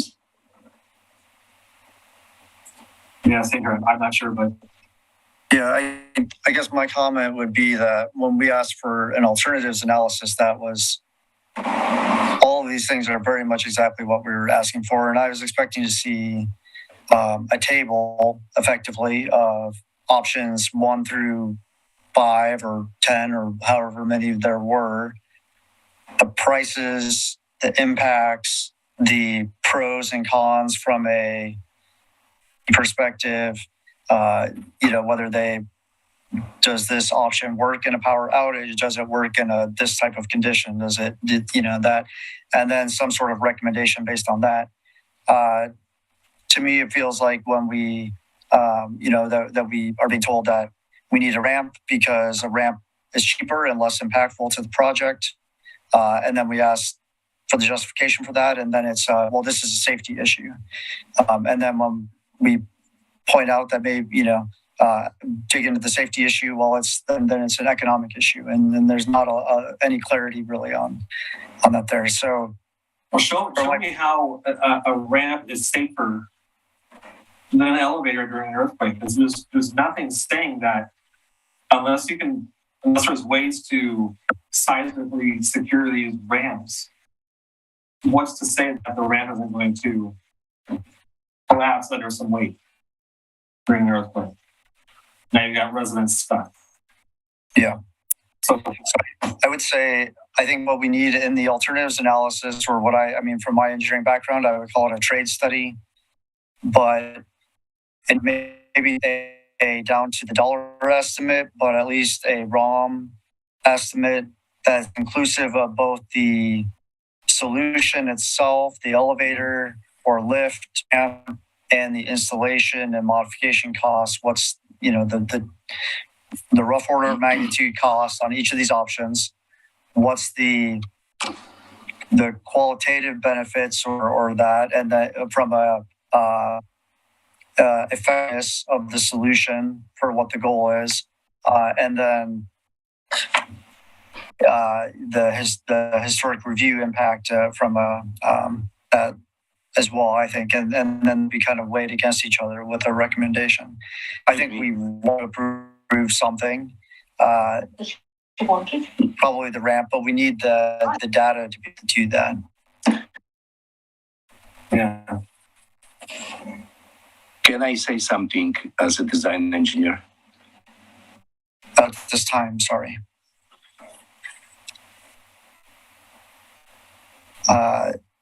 Additionally, I think on the recommended solution, like Christina laid out, we need the exact drawings and detail that are going to be built to approve. We can't approve another set of plans, see something built that doesn't match the plans that were approved, and then have to come back again on this. So the level of detail that Christina laid out, we really need in that recommended option. I would agree. And I'd just like to, show this and just say that this is not at all the topography of what is going on in this situation. We need clear drawings with actual dimensions and facts and topographies, and they need to be correct. I first saw that, I thought it was a Roblox or a Minecraft. Sorry, John, or whoever did that, but you can do better. This also doesn't detail how it ties into the sidewalk. It doesn't, it's not a correct drawing. It'd be so helpful just to have drawings that actually look like what this is going to look like.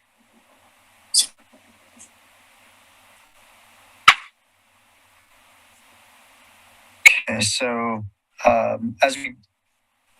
Carrie, I see your hand up. Oh, I was just going to point out, Christina, we've got the 120-day deadline of March 1st, 2023. If we go until the end of January for an HRB decision, that probably won't give enough time for the city commission to consider it before the March deadline. Well, I think we're looking at a January 10th meeting here. One option that's not on there is just continuing this to the January 24th regularly scheduled meeting. So that option I wanted to put on the table. Well, if the applicant's willing to extend the 120-day deadline, I mean, I'd like to see the applicant to extend until at least April 1st to allow the applicant sufficient time to provide the materials that the board members have identified. Actually, Carrie, it would be to provide the 14 days notice of decision and the appeal and potentially 2 city commission meetings. I would recommend May 1st. Because it's really too really 60. We're actually. Do you want to ask Ms. Ward if she's willing, if she's talked to her client and they're willing to consent? I have a question. I was going to say, I think Bogdan, who is my client, is going to have to speak to that directly here. Thank you. Yeah, may we have 1 minute for my architect? I think procedural questions or on the extension of the deadline are accepted. No comments on the application or merits of the application, please. Thank you so much.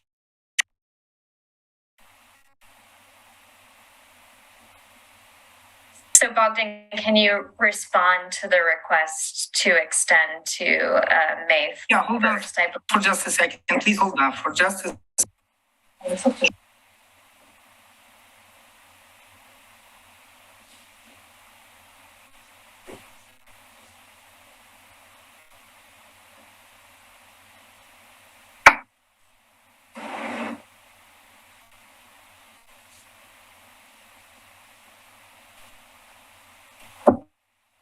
Okay, my name is John Delson Design and Engineering, representing the owner and the general contractor. And from the discussion I got today, that I totally agree with city attorney that without specific comments, specific requirements, until it's too late. So we are confused what is allowed, what is approved. And I believe I explained clearly that the safety priority issue to meet the ADA standards, and on every single elevator, you see the clear sign. You don't have to be architect, you don't have to be an engineer or a specialist. On every single elevator, it's clear message. In case of emergency or fire or earthquake, do not use elevator. So this option is out of window. I don't know if it makes sense to put the price tag 150,000 to 50,000 on elevator, being commercial buildings with occupancy load of more than 200 people. We install the elevators. The cost is average 150,000 just for elevator. Never seen this In 33 years of practice, never seen elevator like this in residential project. This project is not a commercial, it's a commercial / residential mixed use. Okay, and such elevator was never in the design process.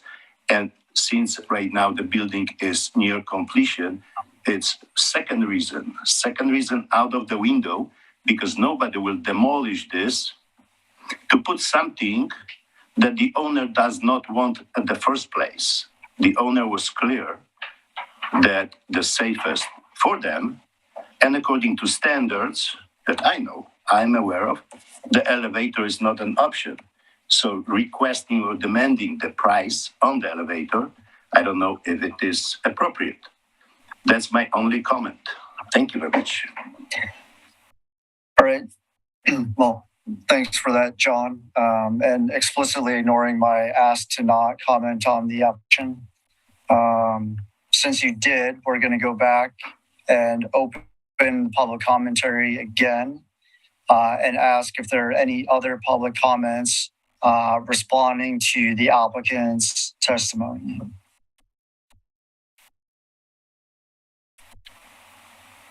All right, hearing that there are none, we're going to go back to board deliberations. I'm going to ask you again to not comment on the application and to only comment on the request for an extension.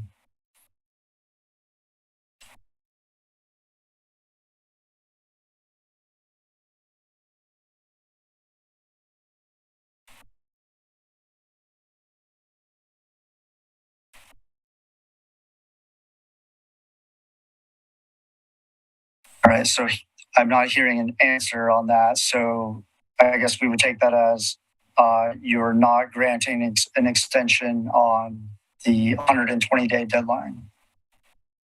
Bogdan, can you speak to whether you will grant an extension?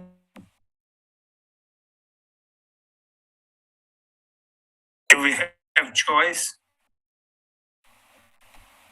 You have a choice, but this is probably the path forward that the board is going to I hear about that already 2 years now. That's the reason I'm not sure if I have choice now or not. That's my question is, do I have choice? So if you don't grant the extension, we will find a way to reach a decision. It may be a less amenable decision to you if we don't have a full set of plans that we can approve to. I think, our preference is to be able to review something that's complete enough and approve something that's complete enough that you can build to and that everyone's happy with. So that's our strong preference there. If you don't grant the extension, we'll have to reach a decision with conditions based on the best information that we have. And, if that isn't something that's workable for you, then you'll be coming back with another application again, which is, I think, what we want to avoid.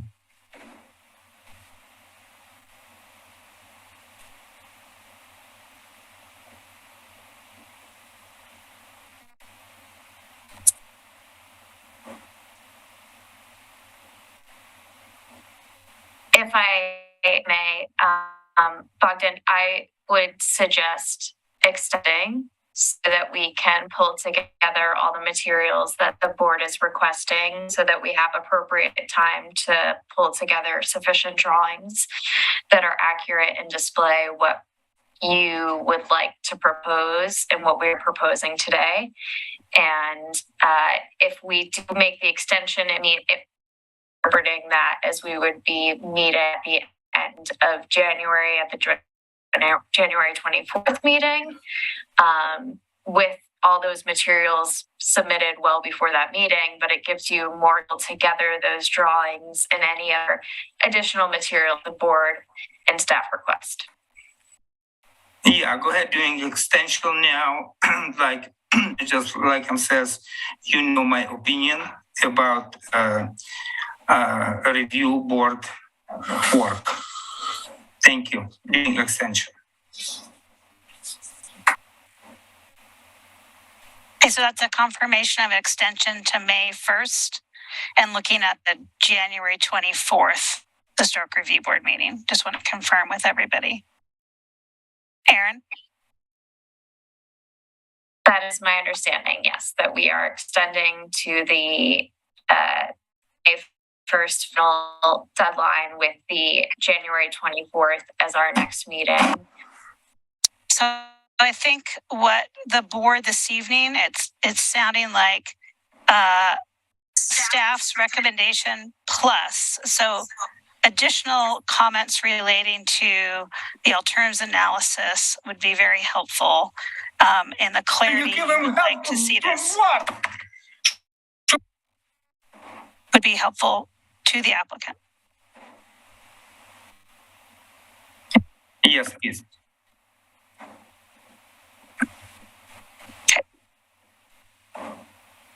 So I'll send it back to Chair Blythe. Sure. So I think what I would like to see, so the detailed plans for your preferred solution, likely being the ramp. But then in the alternatives analysis, the most detail you're able to give on the economic and project, impact of each alternative, the effectiveness from the safety perspective and meeting what your goals are there, and then an evaluation of the design and historic review impact in terms of on the conservation district and surrounding structures, and why you're arriving at the conclusion that you have. I guess I'll go around to any board members. Any other details that I neglected to mention there? I just say definitely an emphasis on correct dimensions and clarity in elevations and plans, and landscape drawings and plans, and then just clarity of how it ties into the sidewalk in the front of the house, and then clarity of the wood ramp design and how it meets the metal ramp design. And then another clear picture of, the side elevation where you remove the siding. I know that was already in the list, but just to clarify what the metal ramp is going to look like once the structure is all metal and not wood-sided. Yeah. I think that's it for me.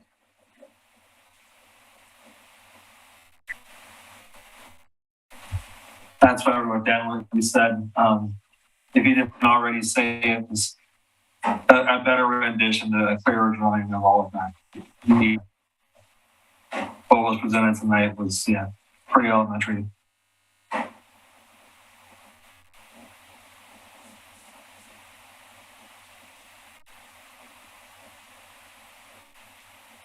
Okay, so I think we've laid everything out. I want to be clear that we want to reach a final decision the next meeting that we continue to, and that ideally everyone is all of the details are run to ground so we can avoid any kind of appeal process issues, because we want you to be able to move forward with your project. Is there any ambiguity or questions about what we're asking for, either in additional detail for the alternatives analysis or additional detail on the plans and specific details there? I have a question about the level of drawings. So understanding is updated plans and renderings and potentially elevations, but are you also looking for details like, Brina, when you're asking about how the wood and the metal railings are meeting, is that the level of detail that you need, like a detail about that connection? Or are you really looking for what is this going to holistically look like materiality wise, massing wise? A second. I mean, I'm not an engineer. I don't need to know exactly exactly how they're going to tie into one another. Okay. Just visually, the visual impact of that connection and just the look of the ramp. And since the board is looking to hopefully end this at the next meeting, when we're discussing the metal portions, I'm assuming you would prefer painted metal over exposed aluminum or steel. Is that a correct assumption, or could you provide any advisement on that item ahead of time? Just so that the applicant's putting together something that is something you're more willing to approve at that meeting.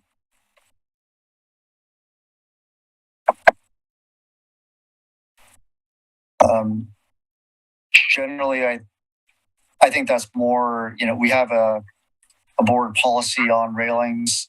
I think that's more compliance. So I think generally that's correct. Okay, I appreciate that. I'm not sure if we have the ability to provide any, this is a question for Christina, are we able to provide any design advice via email or otherwise in between this, Not really. So I think, the default is the powder coated or painted to match the railing of the house. I mean, either the body of the house or, the darker color. Mm-hmm.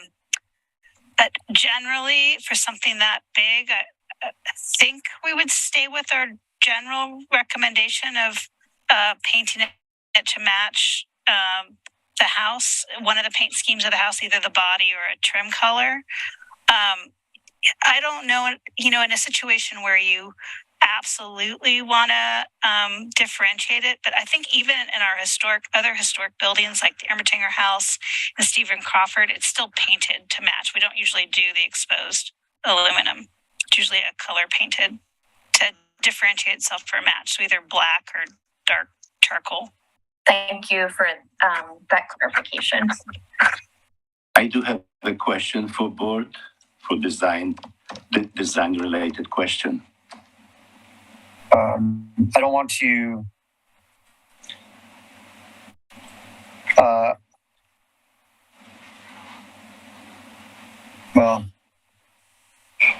right, so I don't think we have any other public comments, and we want to get this right this time. Go ahead. Yes, so my question is, we provided plan view of the ramp with all the necessary details, like for construction, and these are exact dimensions. The ramp is going to be built. I have no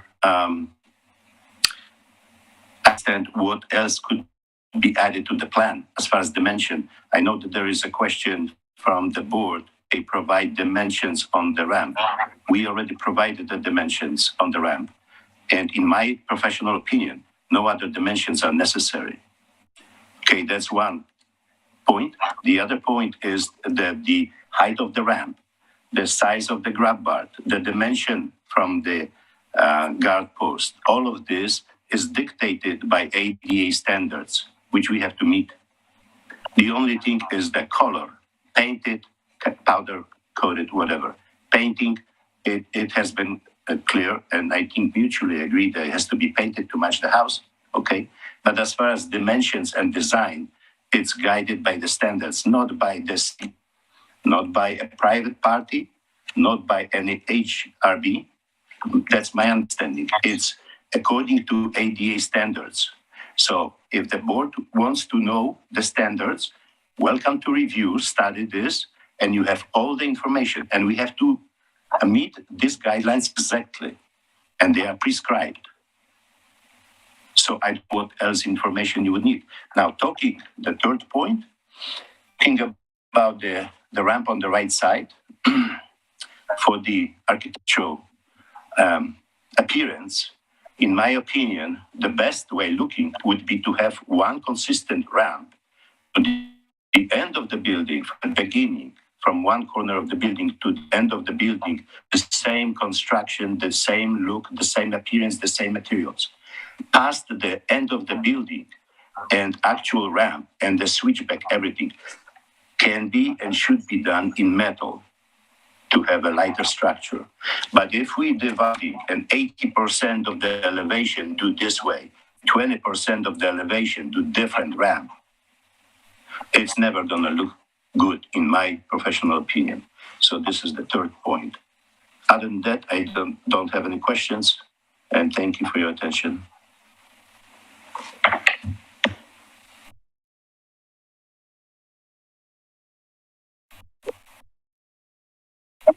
So I guess on the first point regarding the ADA standards, the board is going to review the plans, the final plans that you submit to us, and that's what will be approved. The approval won't be for the ADA standards. So if you modify, you will not be able to modify the design after we approve it because with the justification of meeting ADA standards and then be in compliance with the board's approval. So we will review and approve a set of plans as they're submitted to us. It's your responsibility, if you want those to meet ADA standards, for you to ensure that the plans that you submit to us meet ADA standards. So that would be my comment on the first point.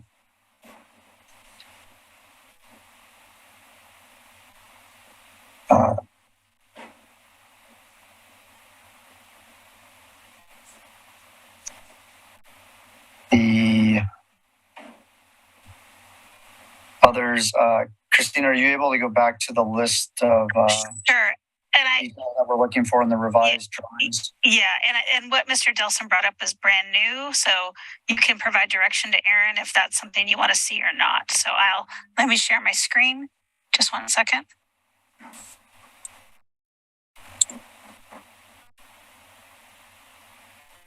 Hold on. Can you see my screen? This is the recommended revisions. Is that what you're looking for, Chair Blythe? Yes.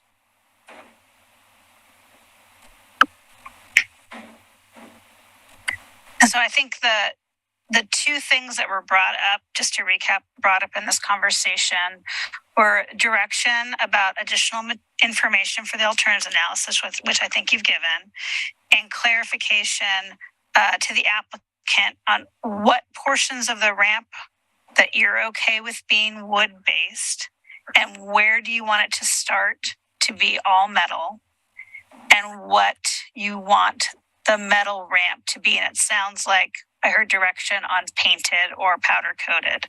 So I think the last direction to give the applicant is in the plans, where do you want to see the transition from the wood ramp to the metal ramp?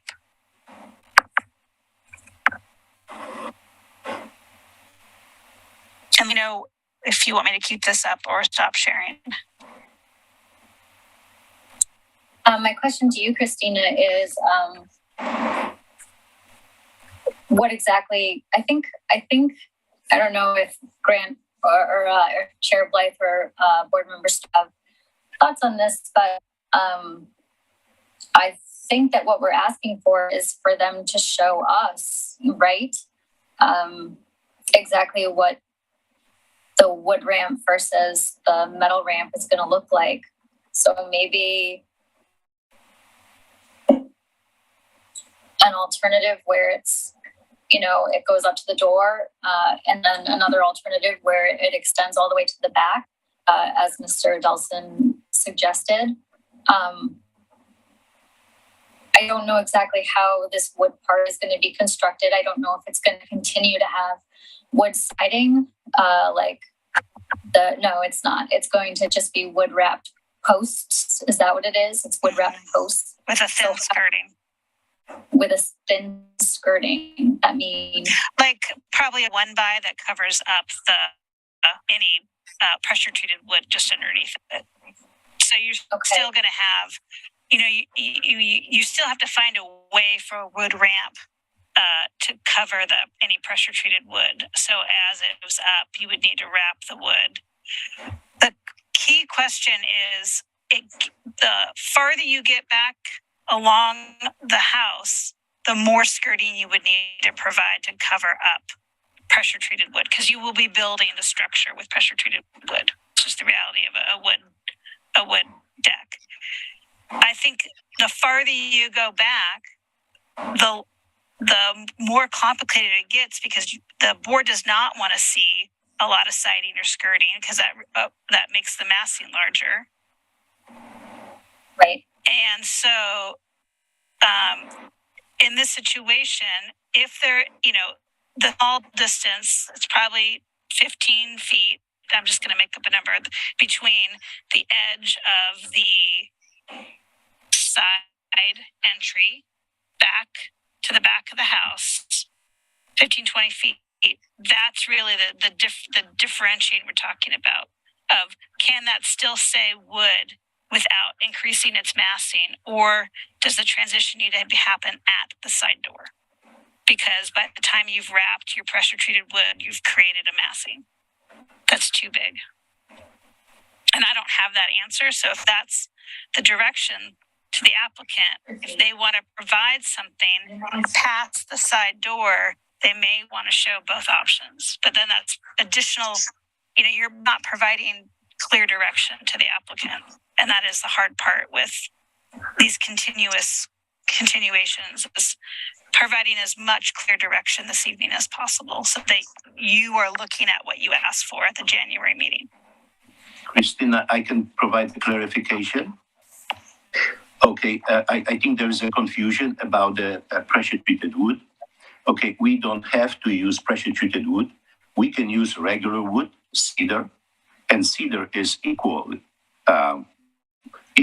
approved as pressure for exterior application. So we don't need to wrap the columns. And the columns, I can tell you, the minimum permitted by code is 4x4, which is 3.5 by 3.5 inch post supporting the ramp. And we don't need to wrap the post, not to increase the mass and provide a clear appearance of the wood using cedar material. And also for the side, it's going to be 4x8 beam. So you see about 7.25 inch beam, which could be also cedar exposed. Okay. So that's how the ramp is going to be. And the post, you will see about 6 to 8 feet apart, supporting the ramp. So I was thinking we can clarify this approach to cut the chase and save a couple months.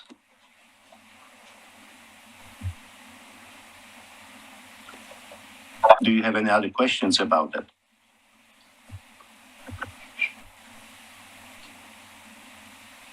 No questions. Do we have any additional back, I guess, to provide on the transition point? So, Christina, can you pull up the rendering that you got in your side view? And can you? Yeah, I'm going to do the Can you point out in your view, when you say skirting, what you're talking about? let's see. When you're talking about parts that are pressure treated and they're structural, where is this drawing? Well, in this drawing, this rendering it because it's covered in siding, right? So that's the idea, that is this portion, and this portion would be removed. So the question is the deck as it goes up to here, and I'm actually going to go one slide up. So this conversation, this is pretty far. Actually, you know what? I was thinking of right here being the edge. This gets very far. So what Mr. Delson is speaking of is from here to here, or is it from here, beginning of the building, to this landing point? Yes. Hold on one second. Is the transition from at the side entry? Is the transition at this point, or the Correct. transition farther back? No, to the first point. Right here. Okay. Right. Hold. Okay. So this is what the board needs to give direction to the applicant this evening. Are you interested in seeing a version that is wood to here and then transitions to metal, which means really this portion, as you get farther back, this where you see white, this would not be sided all the way down. This would be open and you would see the posts as they are in. And then at this point, you would transition to metal posts and a metal frame.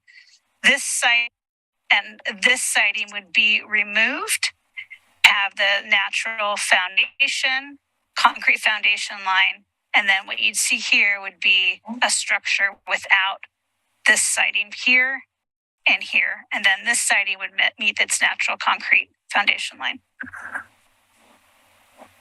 So really the question is, at what point at the door or at this transition period will you want to see the drawings that you see in January as its transition from wood to metal? And I think that what you've heard the board say is that they want to see those options. They want to see those options. But I want to be really clear that you're not talking about railing. You're talking about that white part that is underneath the railing. This is not about this is also about what the railing is made out of, but it is also what that white part is. Mm-hmm. It's not covered, you're seeing that's open air.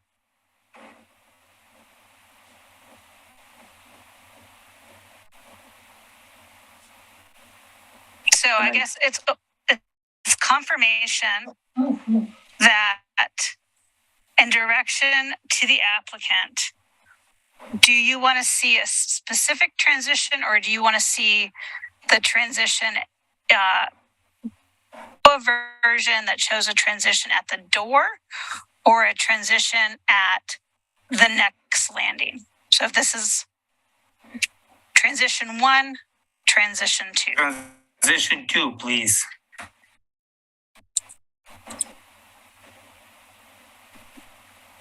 Can we see both?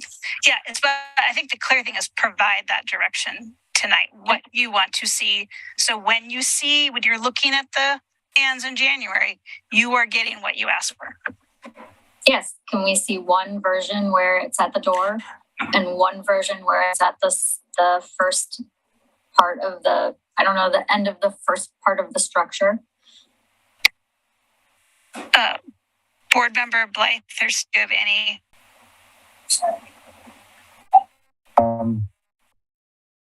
Seeing both would be good. Yeah. I personally don't have much preference in between the two options. I think so. I would probably leave that in my opinion, to the applicant's discretion, but that's just my personal.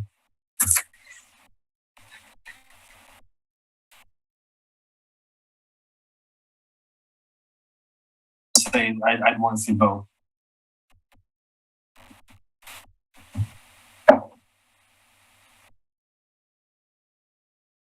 And just to clarify, the straddle part underneath, not just the railing. Just the wood structural part meeting the metal structural part.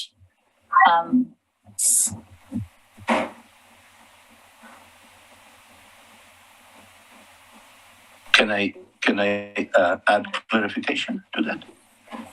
Yeah, please go ahead.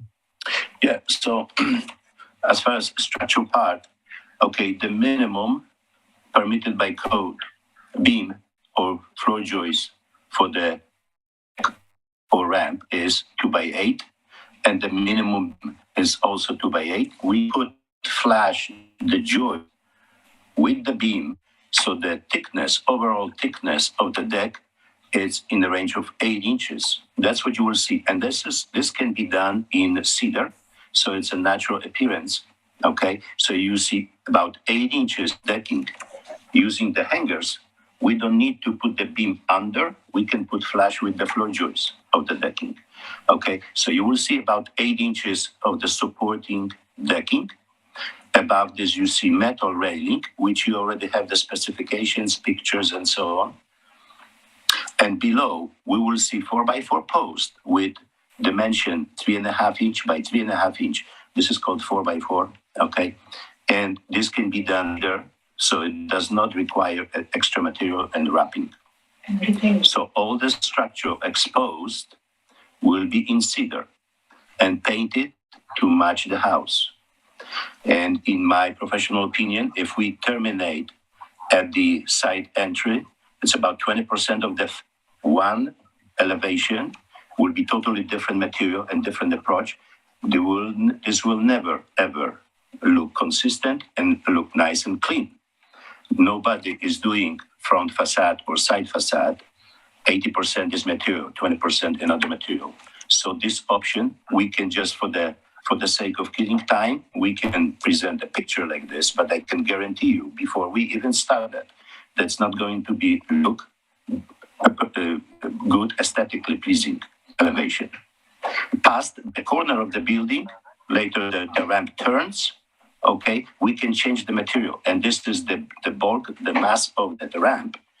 And at this point, it would be a logical transition to different material. And use those small, flimsy metal parts, okay?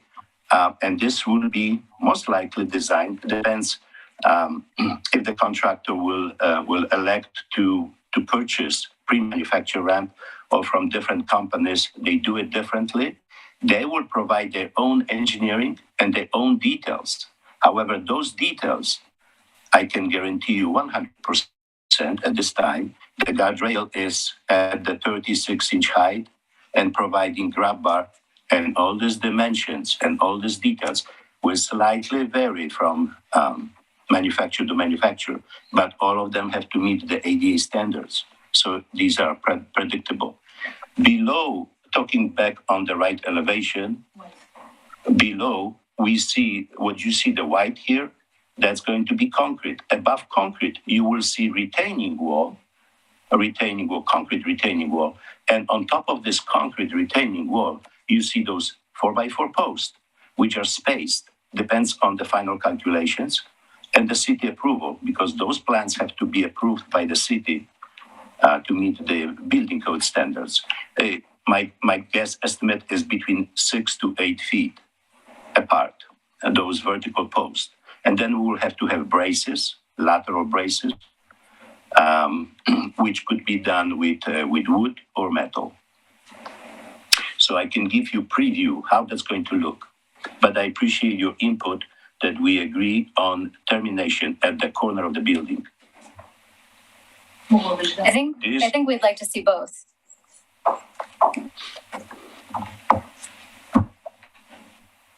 Yeah, so if I could summarize what additional drawings have been requested, just so we nail this down very specifically for the next meeting.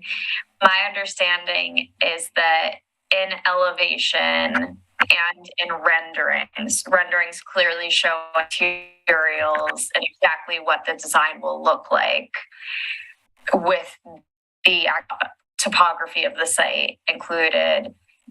We want to see 2 different renderings and 2 different elevations showing the termination at the entrance door and at the corner, the first corner. So that's my understanding from elevation and renderings, what we're looking for. And then I believe there was a question on the plans. Is it that we need additional dimensions on the plans or clouds to okay. Sorry to interrupt you. I think Mr. Delson's right. There's nothing really, unless my fellow board members think that the actual plan, the plan drawing, I think that's pretty clear unless there's a tie into the sidewalk. If it could be clarified how that ties in on the plan drawing, possibly just how it ties into the sidewalk. Okay. And then additionally, justification or indication from the landscape architect that the 6-inch discrepancy will still with the narrower 6-inch plantings, that will still work with the plants that are proposed, that we would need that as well. Is that from like a drawing documentation standpoint looking for, and then in addition to what was suggested with the analysis of the different options?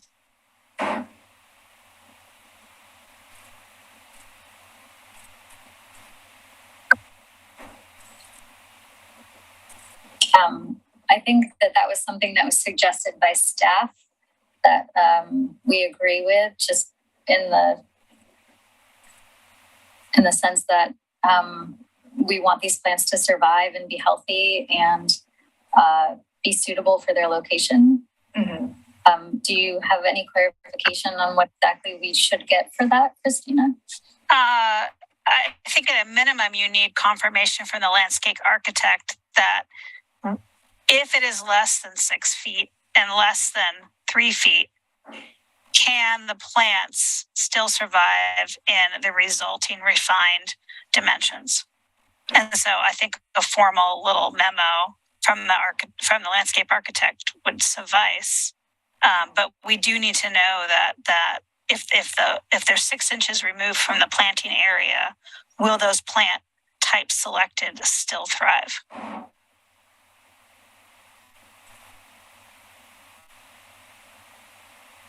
And that's what I have, I think, on my conditions. Or recommendations, sorry.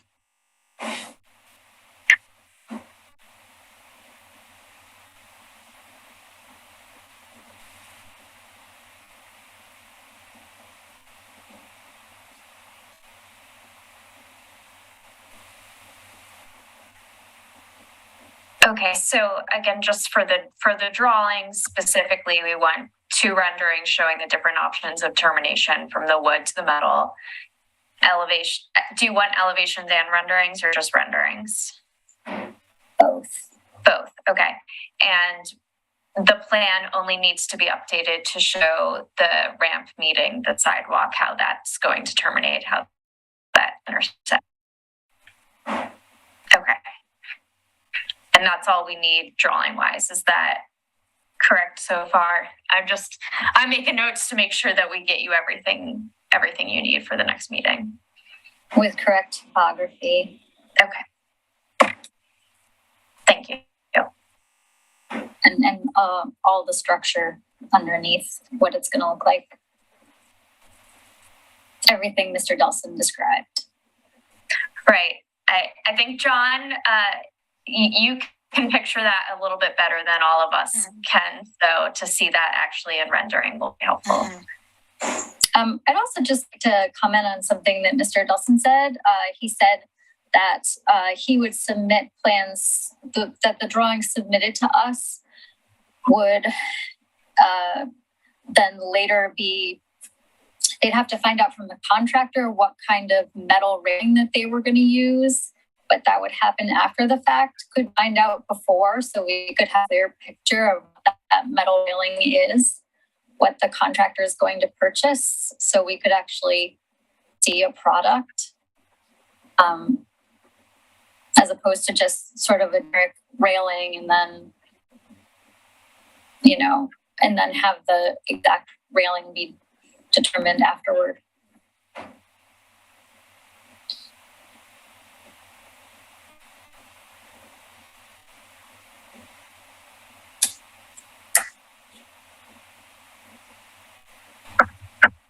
Are you waiting for my answer?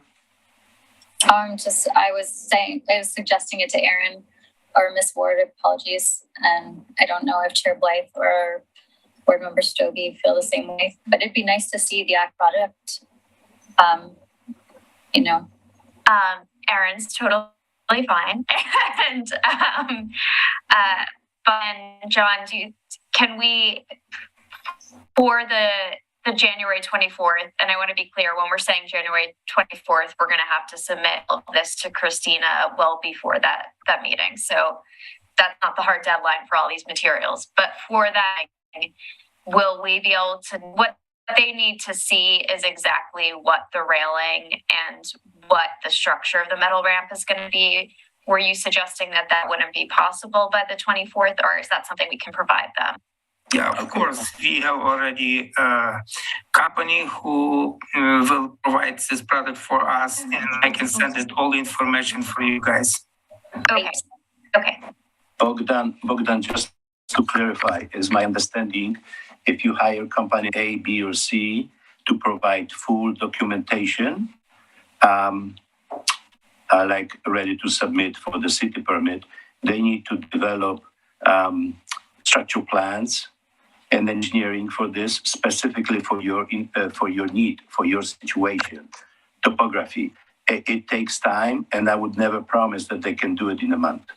But I think what they need to see, what is that railing going to look? We already know, or my understanding that we already know the dimensions and the switchbacks. So what they need to see is that the actual construction of the ramp is not going to change. I don't think they care necessarily about the minor dimensions in the physical structure, but what they specifically care about is what exactly is the railing going to look like? What exactly is the ramp going to look like? What exactly is it going to look like underneath? From more of a design standpoint rather than shop drawings, if that makes sense. Yeah, of course. Yes. I already ordered this all information from the companies, so we will have all product what's this company made. Of course, we not will have all estimates right away. Just product and type of the product we can provide. There's no problem. And that product will specifically have to be added into the renderings. The renderings will have to look like a photograph of exactly what it's going to look like afterwards. Is what they're looking for. Of course, we will do that. That's no problem. Okay, thank you, Bogdan. Thank you.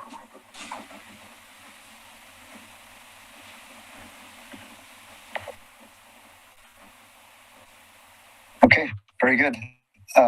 Before we go to a motion and all that, any additional clarification needed regarding expectations for the January 24th meeting?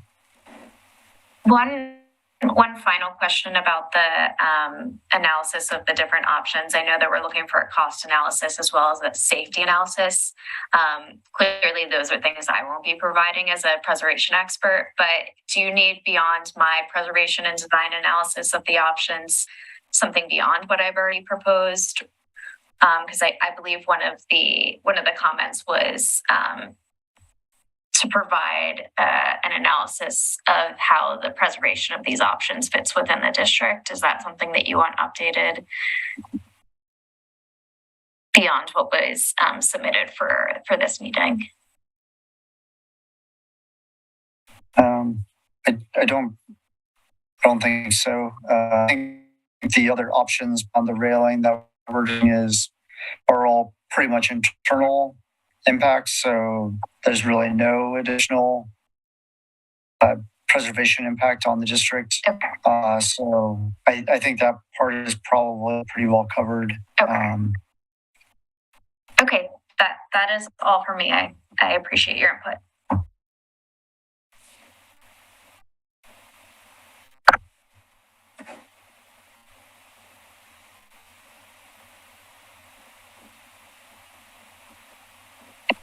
All right, just to stay in compliance with our procedural obligations, since we've been discussing the application, I will go back and just formally ask if there are any public comments.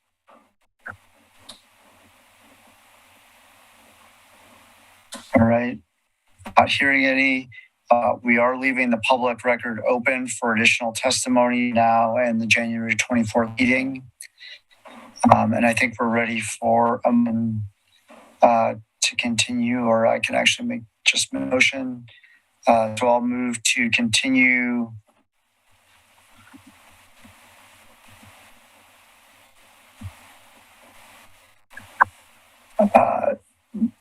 HR 2211 resubmission for a full ADA ramp modification of HR 2001 to a date certain of January 2023. Second.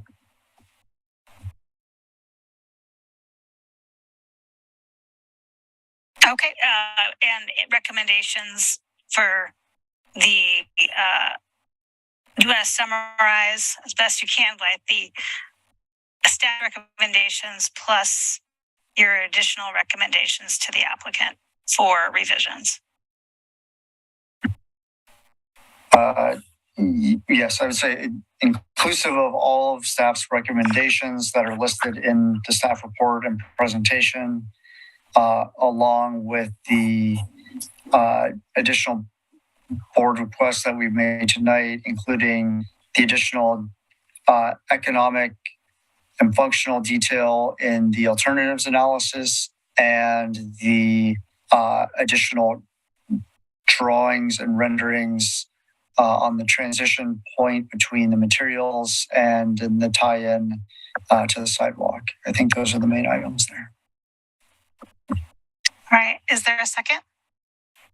Yeah, I'll re-second that. All right, call a question. Move to continuance with requested additions. Sabrina Ferry, or Board Member Ferry, sorry. Aye. Board Member Stobie Aye. and Chair Blythe. Aye. Motion carries. All right. We'll see you, I guess, all in January, and hope we can pass a final application at that time. Moving forward on the agenda, that concludes the public hearing portion of the meeting tonight. We'll move forward to communications. I do not have any communications this evening, but I'll pass it on to the board if they have any. Oh, actually, I do have one. Sorry. Right now, the McLaughlin the McLaughlin position of HRB is currently open. I have heard from Jacob Wiley, our city recorder, that there has yet to be a submission for that open position. So I am sending out additional requests for people to submit for that open position for McLaughlin. So if you would like to be part of the Historic Review Board and you live in the McLaughlin Conservation District, you can be a board member. So submit your application. You can do it online. Find the Historic Review Board page on the city website, and there's an online application. We're going to continue to send out notifications to try to get you a full board. So that's all I have.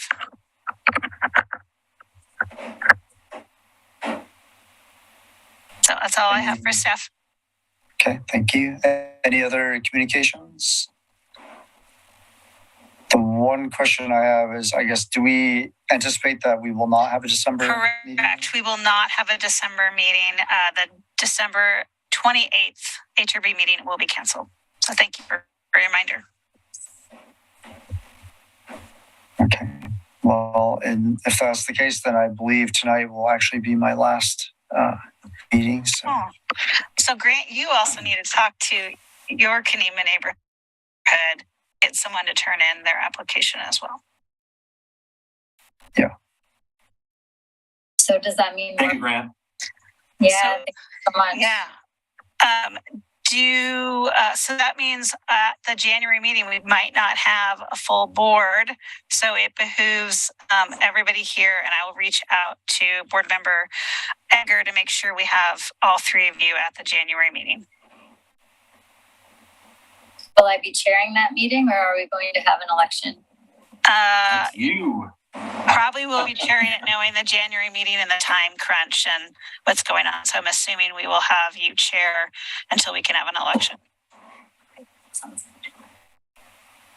So let me know if you need any information and if you have a copy or chair your copy to board member Ferry. I think I have in the past. Okay. I have. Okay, great. If you have any recommendations or advice. I stumble through meetings when I chair, so I will try to rehearse. And I wanted to say thank you to Grant. Even though I've only been back for about 5 months, I really appreciated your leadership on the board, and you will be missed. Yes, I've enjoyed working with you all and appreciate that. And we'll definitely be keeping a close eye on how things are going. So it's been a pleasure working with you all. Okay, well, and if no more additional communications, then I guess we can go ahead and adjourn meeting at 9:42 p.m. All right. All right.